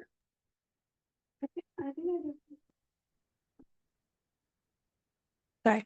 I think I just want to name it for myself. Like when I went, I really didn't get any guide come, and I can already feel like, oh, I'm not going to get anything. So I think I just wanted to like say it and maybe receive a little more encouragement before I just go in.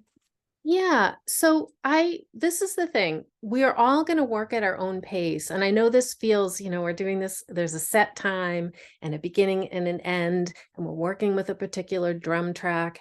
And it isn't one size fits all. It just isn't. So if I impress anything on everyone, this is working very different for Anne as it is for everyone else. This is very different from my first experiences journeying, for example. That you want to let this, you are 100% going at your own pace. And so if you, I really encourage you to let this unfold the way it's going to unfold for you. So don't feel that pressure, go in and feel what's comfortable for you. If you're still in a space of learning where it is that you're going to go and feeling like you're still formulating these places that you're journeying and trying to interpret the images or the impressions or the feelings that you get, just let it be that. That's great. There's a time after this. We're not, hopefully, what I hope is that after this class, everyone continues to do the work. And as you do it more, it gets easier. As you do, just like anything else, we're not experts right out of the gate ever at anything unless you're a savant, right? So it takes time, and they'll really change and evolve, and it'll be what it is for you. And it may be very different than all of the scenarios that we talked today, and it doesn't make it wrong. It makes it your experience journeying, and that's the beauty of it. And that's also one of the great things about coming together or journeying with other folks, is that we get to talk about what our experiences are. And when we do, the more people we are able to do that with, we understand it's a huge swath of how this works for folks, and it's very different across the board for everyone. So, you are having good experiences, Karen, so don't worry about that at all, really. Thank you. All right. Okay, so we are going to go ahead, and I'm going to start the drum again. We're going to go in and we're going to talk to our power animal or spirit guide, and we're going to ask them what they're there to help us with and work on with. And if we get that far, if we have extra time, we can also ask what it is that we could do for them to give back.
Okay, we'll give you a couple minutes to write some things down and to come back.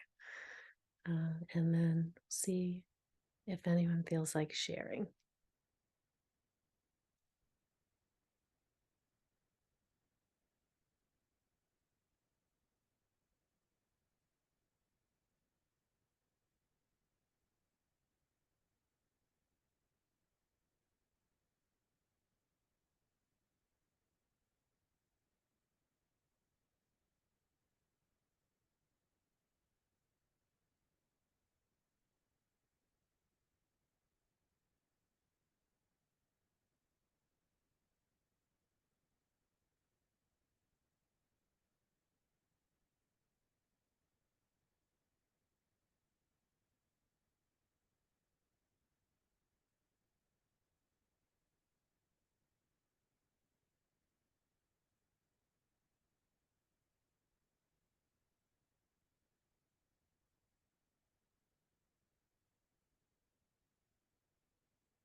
Okay, hopefully you've had enough time to write some things down, and hopefully things went well, and I hope there are a few folks who might be open to sharing.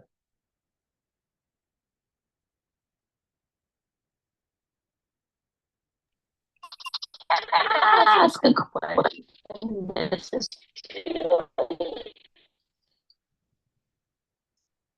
Yes, Julie, I just didn't hear the beginning of that part. okay. Please forgive me for struggling with the technology so much to everybody. I apologize. But I wondered if I could ask you a question about the whole idea that most of, or not, a lot of what I've gotten today is like a continuation of a really intense dream I had recently. And I just wondered if that's, I don't know. I just wanted your comments on that.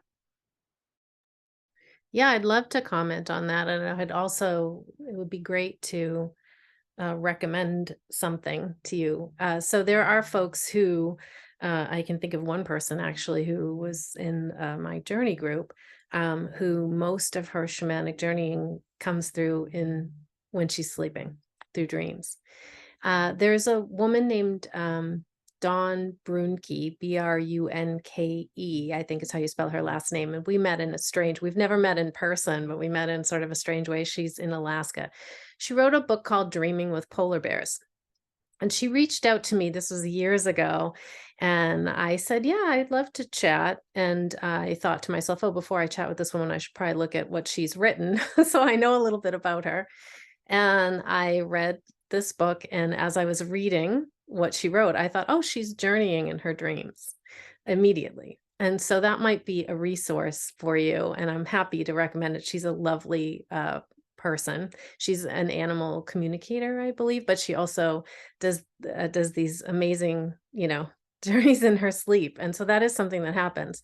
For me, I dream and I journey both when I sleep. And I wish I had a really solid way to tell you how I know the difference. And I don't, but when I'm in there, I can give you an example. I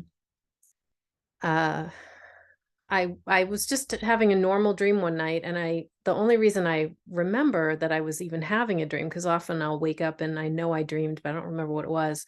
In the middle of this weird dream that I was having, all of a sudden I turned and there was a giant badger standing there. And I had this moment in my mind where I looked at this badger and went, that's not part of this dream. That's something else coming through. So my mind kind of got conscious for a second and said, okay, this badger's important. And I was trying to force myself to remember the badger when I woke up the next morning. And I woke up and I did remember the badger, but I just kind of, I don't know. I just thought it was weird. I kind of blew it off a little bit, and I went to my day job. And I went to my day job, and I happened to stop into an office I'd never been in before to ask a question of someone. And I turned and there was a snow globe with a badger in the snow globe. And I was like, I still was in denial. I was like, oh, is that a Wolverine? And they were like, no, it's Michigan. I think it's the Michigan badger. And I was like, God, all right. Okay. I hear you, badger, you know. And it was very literal, the meeting almost. They was trying to badger me to get something done that they wanted me to do. And they were badgering me. And it came through in dreams. So stuff comes through in dreams 100%. And I do know some folks that all of their journeys come through dreams. And Dawn's book would be a really great resource, because she's, like I said, it's called Dreaming with Polar Bears. And when I read it, I just was like, oh, these are journeys, you know. So you might take a look at that. But yes, that is 100% a thing. Is that helpful, I hope?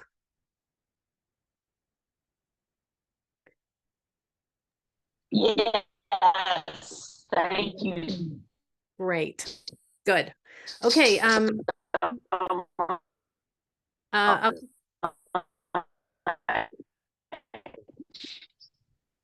I'm going to call on Anne, because your hand's up.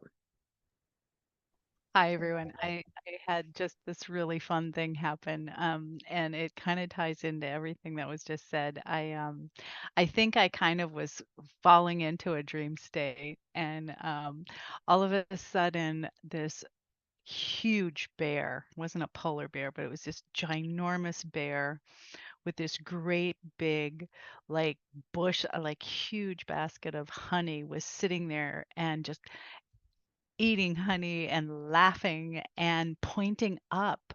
And I was like, oh, I'm supposed to come out of the sea. And so I go up, and then I see, like, I don't know, probably 30 faces of human faces representing all of life on the planet, and human form life. And many of them just people with real wrinkled skin, like of wisdom and age. And so that was a really wonderful experience I just had with this journey.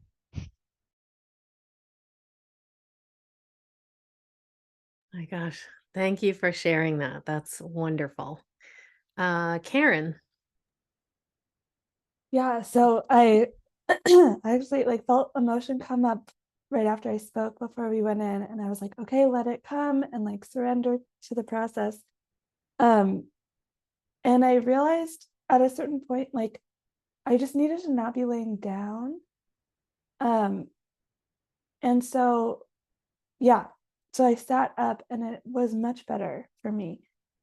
And part of so I had a dragonfly come, and it's just like, okay, just let it be whatever it is. And it felt like I was trying to get back to where I was the first time in this field, and like this swarm of people were like walking in a direction, but then the dragonfly took me another direction, like away from the people.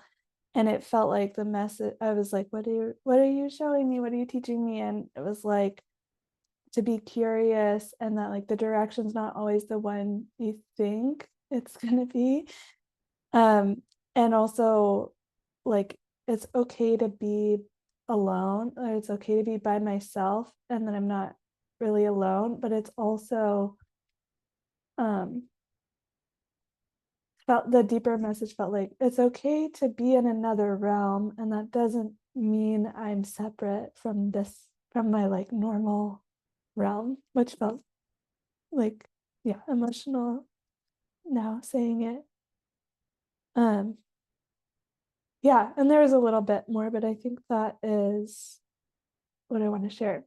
Oh, actually, I did ask if there was something I could do. I was like, okay, I'm in, I gotta ask all the questions.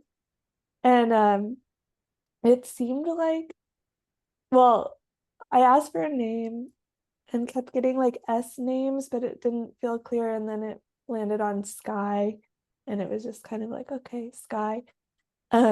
And I was like, what can I do? And there was a sense of like this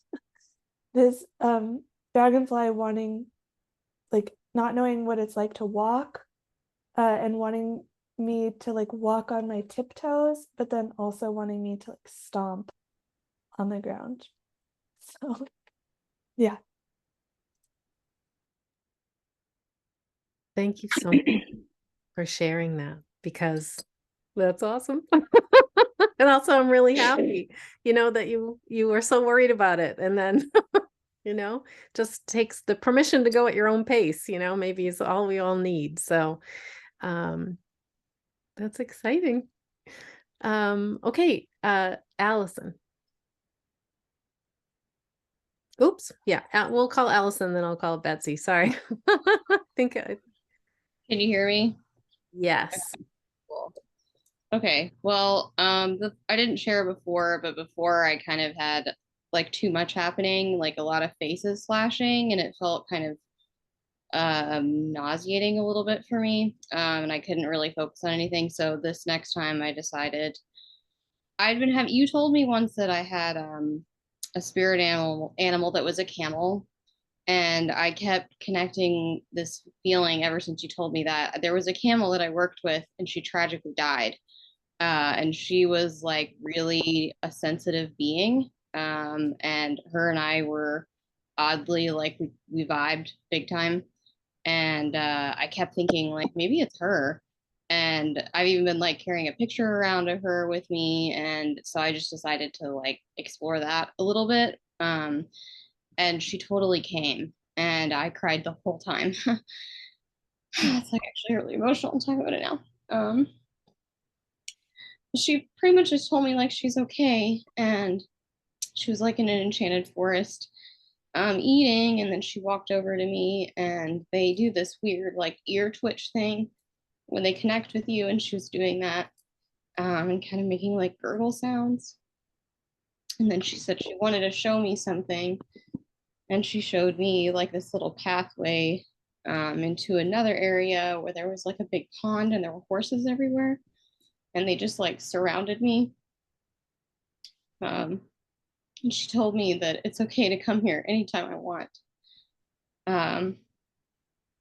And like it's okay to be happy and go there and feel safe and feel happy. And then and this part's kind of funny. I asked her, I never got to like go fast on her when I rode her in real time, in real life. And I said, can we go for a ride? And it was really cool. Like I could really feel her, and like we felt this like really freedom feeling with her. And then I realized I didn't really want that. She used to do this thing where she would lay down and I would sit with her, and she would kind of wrap her neck around me and do the ear twitch thing, and they do this gurgling thing. And so that's what we did. And then I asked her, what can I do for you to, what is it that you need from me? And she said, I want you to keep remembering me. So then I cried. Blah. I would have been crying too. Thank you so much for sharing that. And that's exciting. And also they gave you a place to go for healing,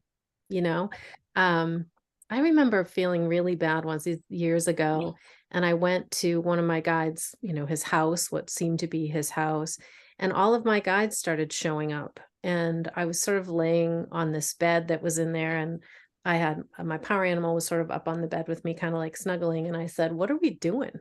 And they said, "Nothing. Like, you don't feel great. So we're just here for you to just be with you."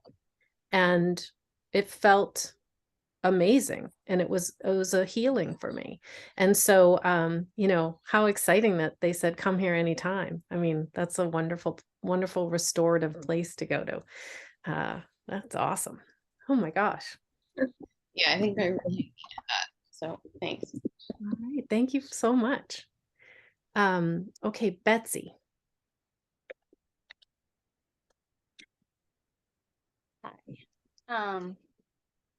So I came in to like the same, it's like feels like I was in like this with this scenery behind me on the first one, and then it was like the same shot basically in the second one, but I came in through the waterfall instead, like through a different part of the scene. And then kind of felt like I was supposed to go up into the sky, but I didn't. I went down, and then I like some of the same animals were there. The mouse and the gorilla were both there, and like I was just looking at them, like just I was asking like, "Oh, what, what do you have to tell me, or what's the message?" Or I don't know what I asked exactly, but and it wasn't in words. It was just like this difference of like this tiny mouse and this big gorilla. And then and so that was like the first, like both of those things were like about like a different perspective, like that there's a lot of different perspectives, because then there was like other animals, like there was, I don't know, I just could tell that there was like a big bushy tail beating the drum, but I don't know what kind of animal it was. And then there was the snake, and like the snake like wrapped itself around me and like squeezed kind of, and like the word I got was intimacy, but it kind of reminded me of how like when I'm a C-section baby, and so are my kids. Like I had 2 C-sections, and there's like something that you miss when you're a C-section baby, which is like the squeezing out. But that snake like squeezing me, like I had that like sense of that. Yeah, and then like I just like laid down, and like there was just like, it was like I knew there was like all these beings around me and the drums, and I was just kind of laying in the jungle. And then at the end I would just asked if there was like a message, and the message was I think it was like, there are many perspectives and you need to share yours. But that was it.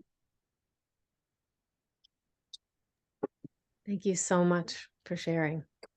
Sure.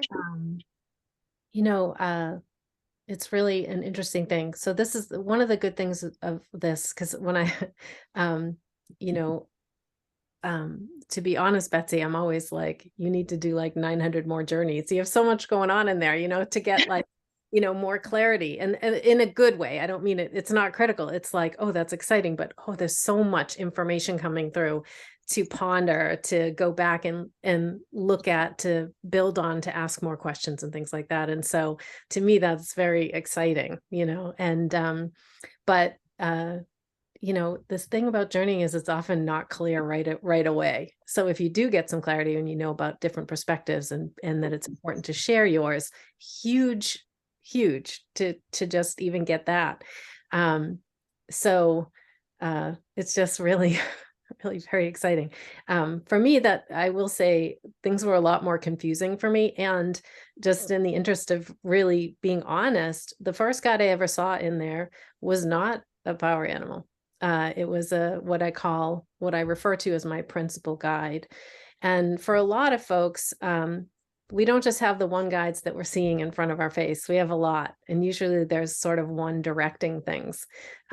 It's different for everyone, so it's not always the case. But I do know for a lot of folks, and certainly for me, there's sort of one directing who my next teacher will be and things like that. And they cycle in and out. So the first guide I ever saw was more human looking. And that was the first guide. And it was a confusing experience, although a very loving one, of course, but I didn't quite understand what was happening because it was one of my first journeys ever. And then I started to see power animals coming through to work with me, and a lot of them. So it was like, who do I work with here? And I did all of this. I just jumped in. I didn't have anyone to talk to about this stuff until it got so confusing. I found someone, I found someone on the East Coast to work with and said, I don't know what's happening to me. I need help.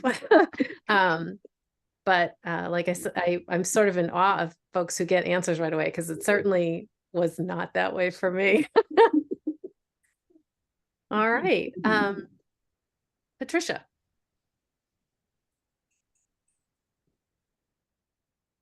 Hi. So the second time I was dealing with a butterfly, and but I kind of moved beyond the butterfly in this one, and I settled on, I'd always think that I have with me the great blue heron. It's like I see a great blue heron and I know everything's going to be fine. I have that relationship with it.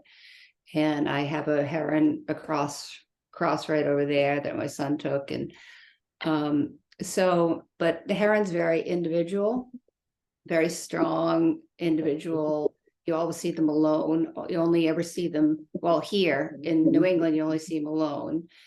And except if they're mating, and they just, they're just strong. They have beautiful wingspan. They're just incredible. Everybody sees them, stops and go, wow, did you see that heron? So I was trying to find an animal, and I have, I went to Peru in 2019. Ever since I've gone, my kids call me Mama Llama. And so I was like, and I'm lying here on the couch, and they had given me these picture of these 3 llamas, and they have the colorful little things in their head and everything. And the llama is in a herd.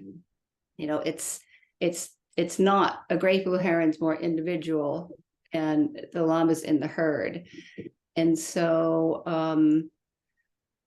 I also think the llama is also very strong and adapt, and can lead its group and its herd. And that's sort of what I do with my family.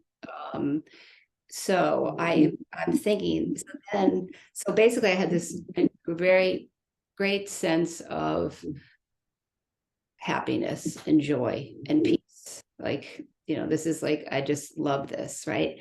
And then I get this image, which I've been kind of like lately, I don't know why, I send like these things to my kids about like Snoopy. Like I see Snoopy, and I'm like, oh, I'm supposed to be more playful too, because I saw something today, like Snoopy was doing yoga poses, and I saw it on like Instagram or something. So I'm like, oh, I'm supposed to be more playful because I'm always very serious. So that was kind of nice. And then just making the connection between the independent heron and the group llama is a good thing for me, as a person who is pretty independent, but also very loving with my family. But also I need to also keep the community also outside of my family as well. So that's what I got. Awesome. Thank you so much for sharing. Is anyone else just checking in, making sure? Okay, we're gonna do one more journey. And I'm going to talk a little bit about, this is going to be a personal journey that you determine what it is that you're going to go in there to do or ask. I want to talk a little bit about how we phrase what our intent is. And a good idea is, if you come up with something, and write it down before you go in there. So it's really clear because you've put it on paper. But I want to talk about how we phrase things and how spirit sees things as opposed to how we see things. So say, for example, we're contemplating whether or not to take a particular job that's being offered to us. If we go in and say, should I take this job? They may say yes. And then you get in there and it feels like a terrible experience. Because the question, instead of should I take this job, should be, what would I learn if I take this job? And what they might say is learning how to deal with difficult people, learning how to realize what's important in life. and because some of the experiences that we have that we would consider not good, they consider adventurous and full of growth potential and potential to learn. So I just want you to be aware that sometimes we get advice that seems like, well, that was not good advice. So we want to be careful how we phrase things. And really what we want to do is think about what it is about the job that we like. If it's a job, for example, what do we want to know? If we we could talk about if a relationship, should I get into a relationship with this particular person? You could say, what would I learn from getting into a relationship with this person? And if the answer is about betrayal, you can decide whether or not you want to learn about that. And the implication isn't necessarily that they'll betray you. Maybe you are the betrayer. We don't know. And there are some times when we get in there, we feel like we don't get an answer. And the reality is sometimes we don't, but we will get support always. Okay. So I just want you to think about how you phrase things. You can also go in and ask questions such as, you can ask for a healing. As simple as that. If you have someone in your life that's struggling, I do want to touch briefly on the ethics of not working on people unless you have their express permission to do so. So I really want you to think about, everyone has a right to refuse treatment. So even if you think you're doing good and you're helping and you're doing a healing, absolutely do not do that unless you have talked to them about it and they said, yes, that's okay. It's also a little more advanced. So this is an intro class. So I please don't jump in and do something like that right away. That's something to be learned. But sometimes when we journey, we have loved ones that we are worried about or that we care about or suddenly pop up. And we want to be careful not to interact with their energy. Okay, but not without permission. So another thing to do is, one of the things I talk about is going in with intention. And there are some practitioners who feel always go in with intention. It has to be very deliberate. That's the respectful way to do things. In my experience, going in without intention, and I'll clarify that a little bit more, has led to some really big growth for me that I'm not sure would have happened otherwise if I was in there always trying to control it. So I do teach going in without intention. But when we say that, we always kind of have something in the background that we want to accomplish when we do it. So it's not completely, without intention. But when I say that, sometimes I think, go in and just go for a walk and see what you see.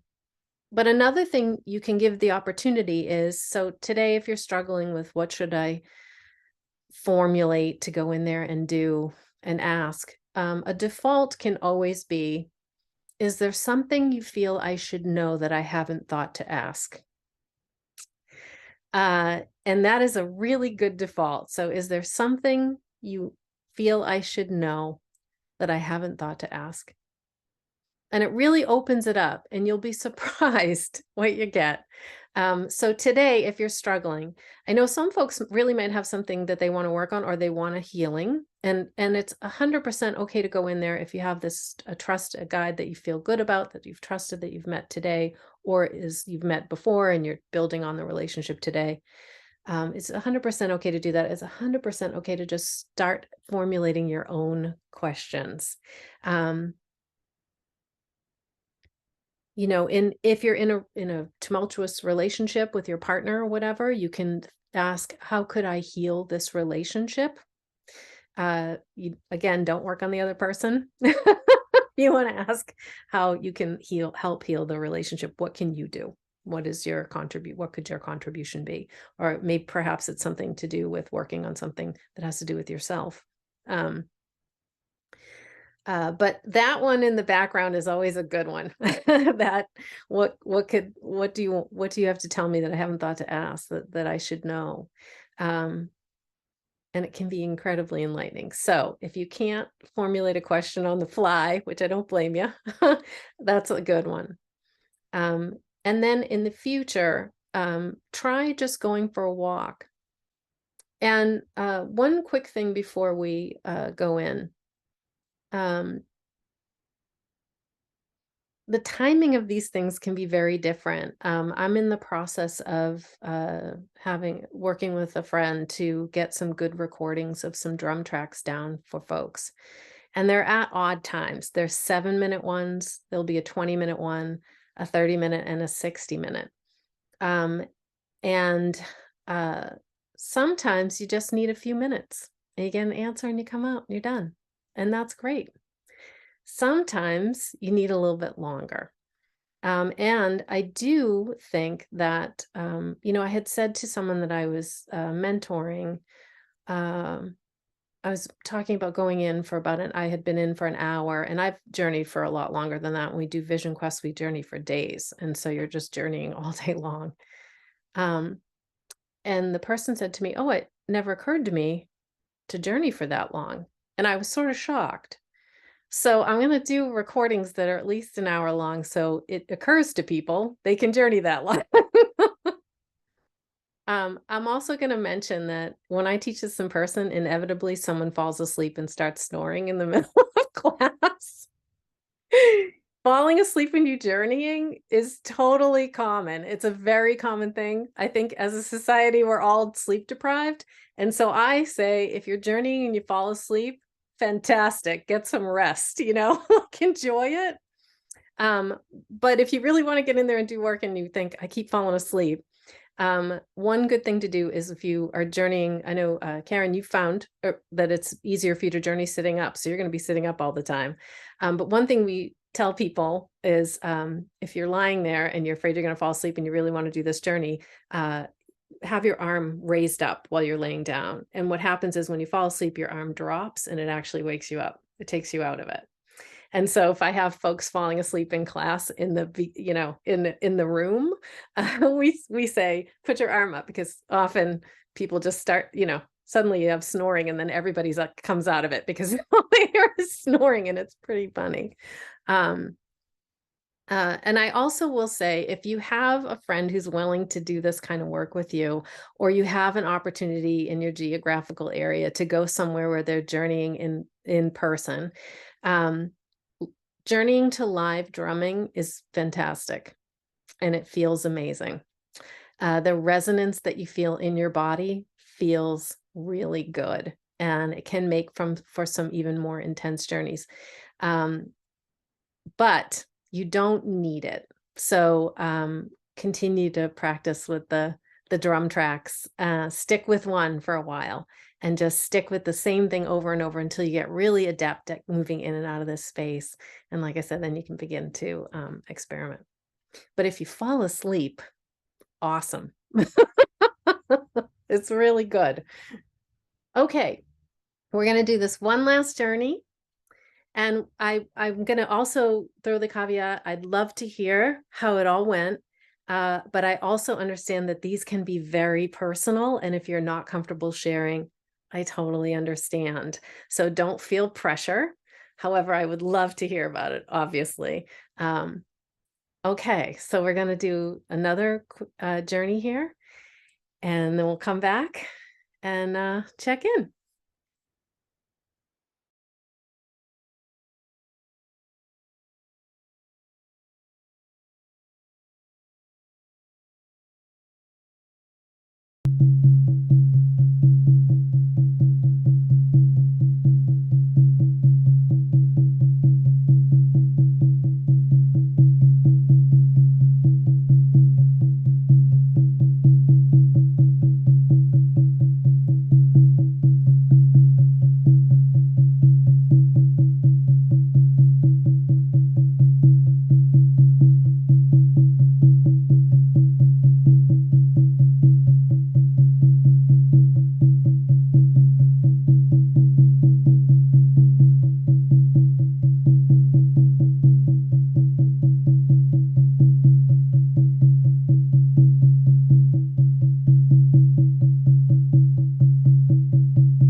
Okay. Hopefully we're all back. I am going to give you a couple minutes just to take some notes.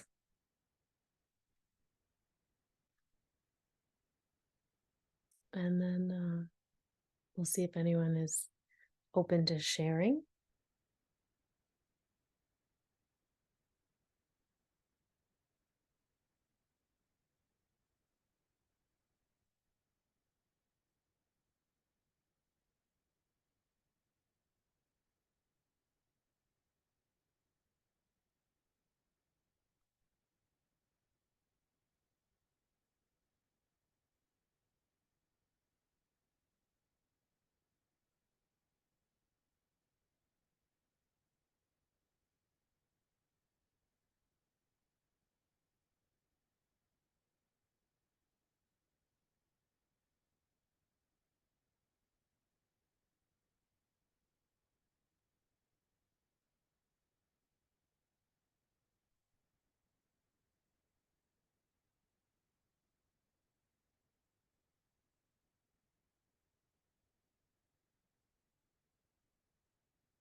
So one thing while folks finish up recording their journeys, and I've touched on it a little bit before, but when you're journeying, and especially if you journey for long stretches of time, your body may react to that. Some people feel really spacey at times. I know someone mentioned that their body was shaking a bit. For me, I get really dehydrated. It's a strange thing, but I am dying of thirst all the time, so I always have a lot of water nearby. There's definitely an exchange of energy when you do the work, and so it can affect you. And so you want to learn how it's affecting you. If you do get a little spacey, I had mentioned it before, but a little snack. So nothing puts you in your body more than having to digest something. And so that should do it. But this is another good reason why if you journey sitting up in a chair, doing it not in one that has wheels would be a good idea. Just in case. So you'll learn, how it affects you and what you need to do to be fully prepared for that. For me, like I said, I just need lots and lots of water. The other thing is that you'll also find times of day that maybe work better for you to journey. Or you could be one of those people where it's kind of all over the dial, or it just has to do with how you're feeling. Even me, it's been 23 years, and there are days where I'm like, oh, I'm too tired. So for me, if I'm really tired, to journey for myself is just something that doesn't work well. If I'm journeying for clients, for some reason that just works fine all the time, even if I am very tired. But although obviously I prefer to do it when I'm not tired. But for myself, for journeying for myself, it's a little more delicate for me. And that's, by all reports, is the same for a lot of people. So some people like to journey before they start their day, before the day has a chance to kind of get in there. And others find it more meditative and prefer to do it at the end of the day. When they know they don't really have a lot coming up, and maybe before bed or something like that. You'll find your time, or it could be all over the map. For me, it's kind of all over the map. And when I journey for myself, it's because instinctively I know I need to do it, or there's something I'm working through. And it's not always the first thing I think of that I need to do for myself. You would think it would be otherwise, but it's not. So try and remember that it's there for you if you've taken a short break, and breaks are fine. There's no punishment for that. When you're first starting out, though, I do recommend maybe putting a little routine on it, making a commitment to do it a little more often. Then once you're in the groove, then you may need to. And I often get asked, how often should I do it? You know, when you're first learning, you might go in a little more often, just because you're learning to get in and you're learning to build a relationship with your new guides. And so there's a lot to do and to talk about and to work through the language that you're going to be speaking, and how to understand what's being shown to you or conveyed to you. But then later you kind of want to ease off a bit, because you want to give yourself time to do something with the information that you've been given.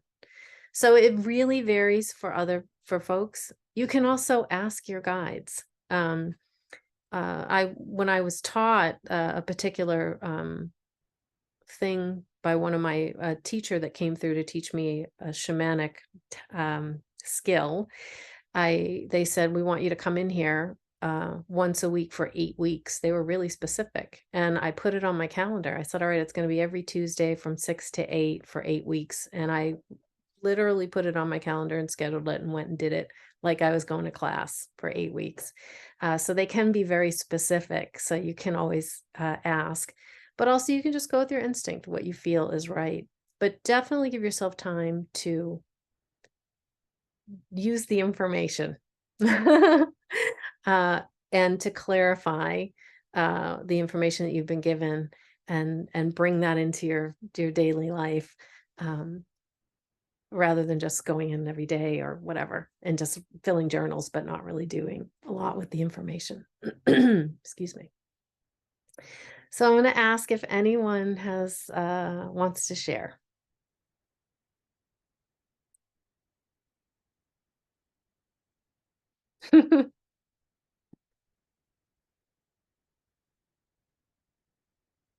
Betsy, maybe? I don't know.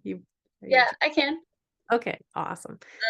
I was feeling a little like less focused, maybe a little tired. So this one wasn't like as strong, and I wasn't as like, I don't know. I was like in and out a lot, but and maybe the question I asked wasn't right, but I'm trying to like start a new business. So I asked like, how can I advertise my business? Because I'm entirely virtual, and so I've just felt like I don't know how to do it.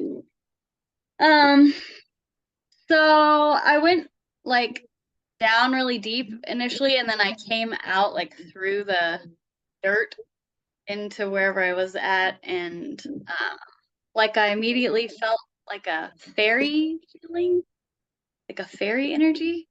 But I didn't really see anything. Actually, the sense was that like I was the fairy, but I didn't really know what that meant. And then nothing was happening. So I climbed a tree, and then I was sitting on the top of the trees, like on the treetop, like kind of looking out at the sky, and I think it was like a sunset, maybe, or a sunrise. I'm not sure. I think it was a sunset. And like nothing was happening, but then like a butterfly flew up and just like kind of there, and I think maybe it was like on me, but it was just kind of there. And then I felt like that fairy feeling again, and there were like lights, but there was like no clear image at. So I don't know. I kind of felt like the answer was like lightly, like don't push it, kind of. Which is hard for me because I want to like, push it. And then after that, I was just like kind of out of that scene, but there was just all these like feet like doing a dance on my body. Like with the drumming, it felt like a tap dance or something. Like for a second I saw like synchronized feet. And that was basically it. Okay. Eric.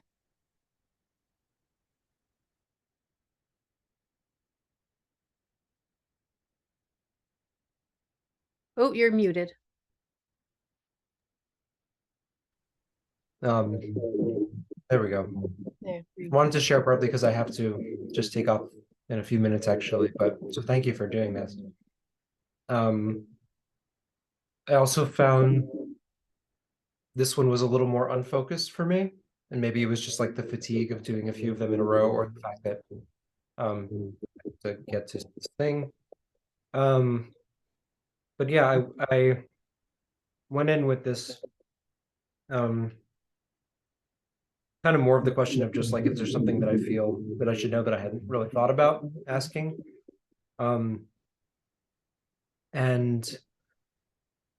Yeah, I just was kind of like more disoriented and sleepy. But like my guide came back, this macaw came back and just like started doing this elaborate kind of dance to the drumming. Like very evocative and like in like crazy poses. And I just thought like, okay, I'm just gonna like watch this bird dance. And dance has been becoming like more of a thing that I've been doing recently. And I thought, okay, like there's something I'm just gonna take in from like watching this expression. Maybe this guide is teaching me about expression and that. Yeah, and then like I found myself actually like holding a book later, and you know, like asking the question again to the book, and like the pages were blank and text was appearing, but I couldn't really make it out. And then the macaw was like in a cage in this library, and so I, you know, opened the cage and we kind of flew back out the window back into the forest. And I don't know, yeah, that was kind of most of it. Okay. So fatigue is a real thing when you're doing this. And this is a lot to in one session. When we work in person, sometimes we do all day workshops. So we take a big long lunch in the middle and we all kind of like get outside and get some air and things like that. And we're online, you know, so that can also create some, you know, fatigue. But you know, again, with the information that's coming through, sometimes we need to go back. And so sometimes even just reflecting on imagery, an example would be, I remember telling someone about a journey and I was like, and then it was really weird because this big, I looked like a cyclops. It was this giant, like third, like cyclops eye. And it was so strange. And my friend looked at me and went, well, that's your third eye. And I felt ridiculous because it was really obvious, but I was describing myself as a weird cyclops looking thing. And it seemed like something so obvious that sometimes, you know, I just didn't see it in the moment. But after reflection or after, you know, talking to someone about it, I was like, oh, right. But sometimes we need to just take a couple days and even just think about it, you know, and then we think, I think that thing is really important. That's why I keep thinking about this one image, even though I don't know what it is. We go back in and we ask. And because I'm going to call on the next two people, but I do want to also say before you go, Eric, because this is very critical. Sometimes these journeys are scary. They feel scary. I have had journeys, I mean, it's tapered off for me at this point, but where my heart was racing and I was sweating and it felt like a nightmare almost. I want to clarify that is normal. So don't, first of all, don't worry so much about that happening. It is very normal for some of the journeys to feel that way. Usually there's a lot of growth coming up and we're going to be addressing something that is something that a part of us is maybe not ready or is ready, but there's some adrenaline going as a result of what you feel this might bring up for you. Normal. The thing I want to say is, if you are not ready, you don't feel ready, or you're not comfortable with it, just open your eyes and come out of the journey. Nothing bad happens and you are safe always. But I just want to tell you that that's normal. And I am forever grateful that that's something I learned about through reading before it happened to me, because I don't know how I would have reacted if I thought, this is scary now. I don't think I should do this anymore. That is normal. And they're not all like that, but it is really important to know that sometimes that's the experience. And for me, I was always ready for these things, even though my heart was racing and I might've been sweating and like, oh my gosh, probably involved water and fish the teeth or something, you know, for me anyway, that's what it was. But then whatever needs to come out, whatever we need to face, whatever we need to deal with, often it comes along with those feelings sometimes. Not always. Sometimes it's just a complete joy, and the feeling of love and support that you get is far outweighs any of those experiences. But they're all opportunities for growth. But you can always say, nope, not ready for that. You just open your eyes and come out. Okay. All right. Karen. Yeah. Thanks, Eric. Yeah. Go ahead. Yeah, it felt like I kind of tried to ask, this felt less about the guides and more just like energy. And so it felt like just kind of like, okay, I'm gonna get a healing. So I was like, okay, can I have a healing? And it just was kind of a pleasant, like, it felt like, I mean, there's definitely been stuff I'm working out that I don't really know what it is, but it's been clear the last week or so that there's stuff. So it just felt like that was offered, and it was very pleasant, but I came out very spacey. So it's my experience. All right. Thank you. I do want to touch on too, the seeing guides dancing, and also joining in dancing or chanting and vocalizations in there. There are some folks I trained with, and also some colleagues of mine who are very much use vocalization and song and physical movement in their practice. And that can very much be a part of what it is that you do, and also what your guides do. Dancing in a journey is very natural and very common and very shamanic. And there are times when you will be called to join in. There'll be times when you are just a recipient. It can be a healing. It can be about raising your vibrations. And it can also just be expressive and have some meaning that is multi-layered for you and very personal. And then I know one time for me, I was called to join in, and I had extraction work done. Things that weren't part of my energy came out, and it was a healing and a clearing for me. So that is also something that you may experience in there. It may even be kind of likely. I think that's a really common thing for people to report. Patricia. So I asked, well, let's see, a couple of years ago, very close to me passed away. And so I've asked him for his support of somebody that I've been particularly worried about. And so I asked him if there's anything else that I need to know from him, or anything I haven't asked or whatever. And I didn't get anything. I had a dream fairly recently, and he was in it. And I got a big message in the dream. And so I didn't get anything new from him. And so, but what I did get is I go for a walk, and I walk in the cemetery, and the cemetery he's actually buried in there.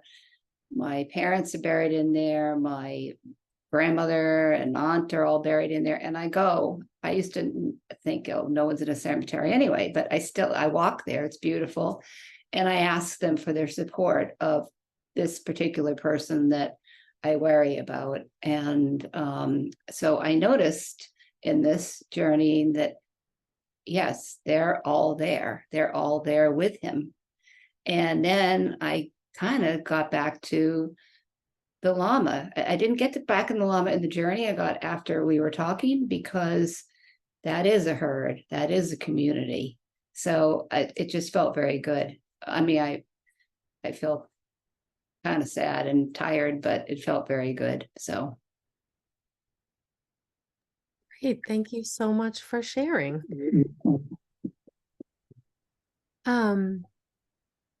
You know, it's an interesting thing when we pass, because that veil between here and there is thinner than you think.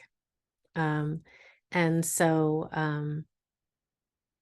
when we do, we can talk out loud to our loved ones that have passed. And it's funny because I technically was raised Catholic, and I always say, well, there's one thing Catholics got right, and they light the candles for the loved ones that have passed, and they really do see that.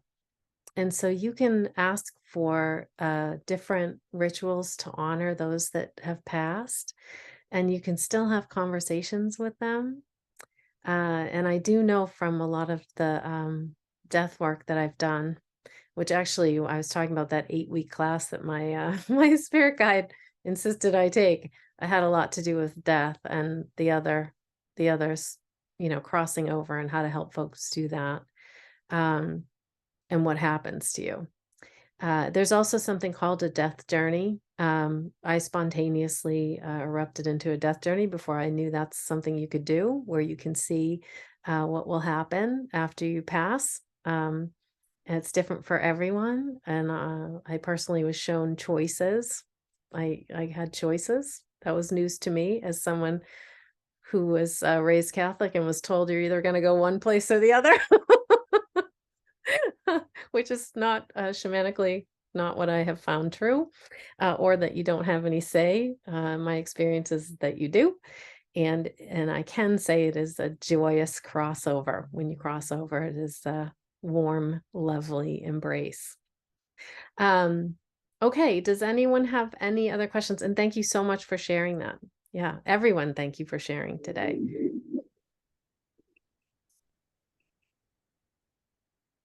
Patricia, you had something else? Just one question. How long are these 13-minute drum cycles that we've been doing? And how do we, if we want to do journeys on our own, how do we get the drums? Yes. Well, for all of you folks, I'll figure out a way to get maybe through Dropbox, where I can share this particular track that we've been using today. Pretty soon I'm going to have the full tracks. We had some recording snafus, so I have to go back in and re-record. But if you want something, I can also I'll email out a link to you of something else that you can get from another site. Absolutely, if you don't want to wait. And then I will hopefully in the next few weeks be launching the full set, but I can certainly send this one. These is 13 and change is this one that we've been in. When I teach in person with the drumming, I do 12 minutes every time, because it's the upper limit of what I'm able to journey, what I'm able to drum at one single time. I think I pushed it a little for this one. Anyway, so I'll absolutely do that. And I'll also send out an invitation to the journey group that's once a month if you want to join. And it's a really fun place to be. Everyone is really kind and warm. And of course, you know, they're friends of mine. And you can ask questions, you can share, and usually there's a focus for the night. So someone says, this is what we're going to be journeying on. Someone's usually me, but sometimes we have someone run it, and they give us the information we need to do the journey of the night. And it's a suggestion, so you can always journey on whatever you feel compelled to journey on. But it's a really great way to even just set up a routine time, and also to journey in a group when it may not always be possible in your geographic location. So, all right, anything else? All right, wonderful. Thank you so much. And I'm really excited for everything going forward for all of you.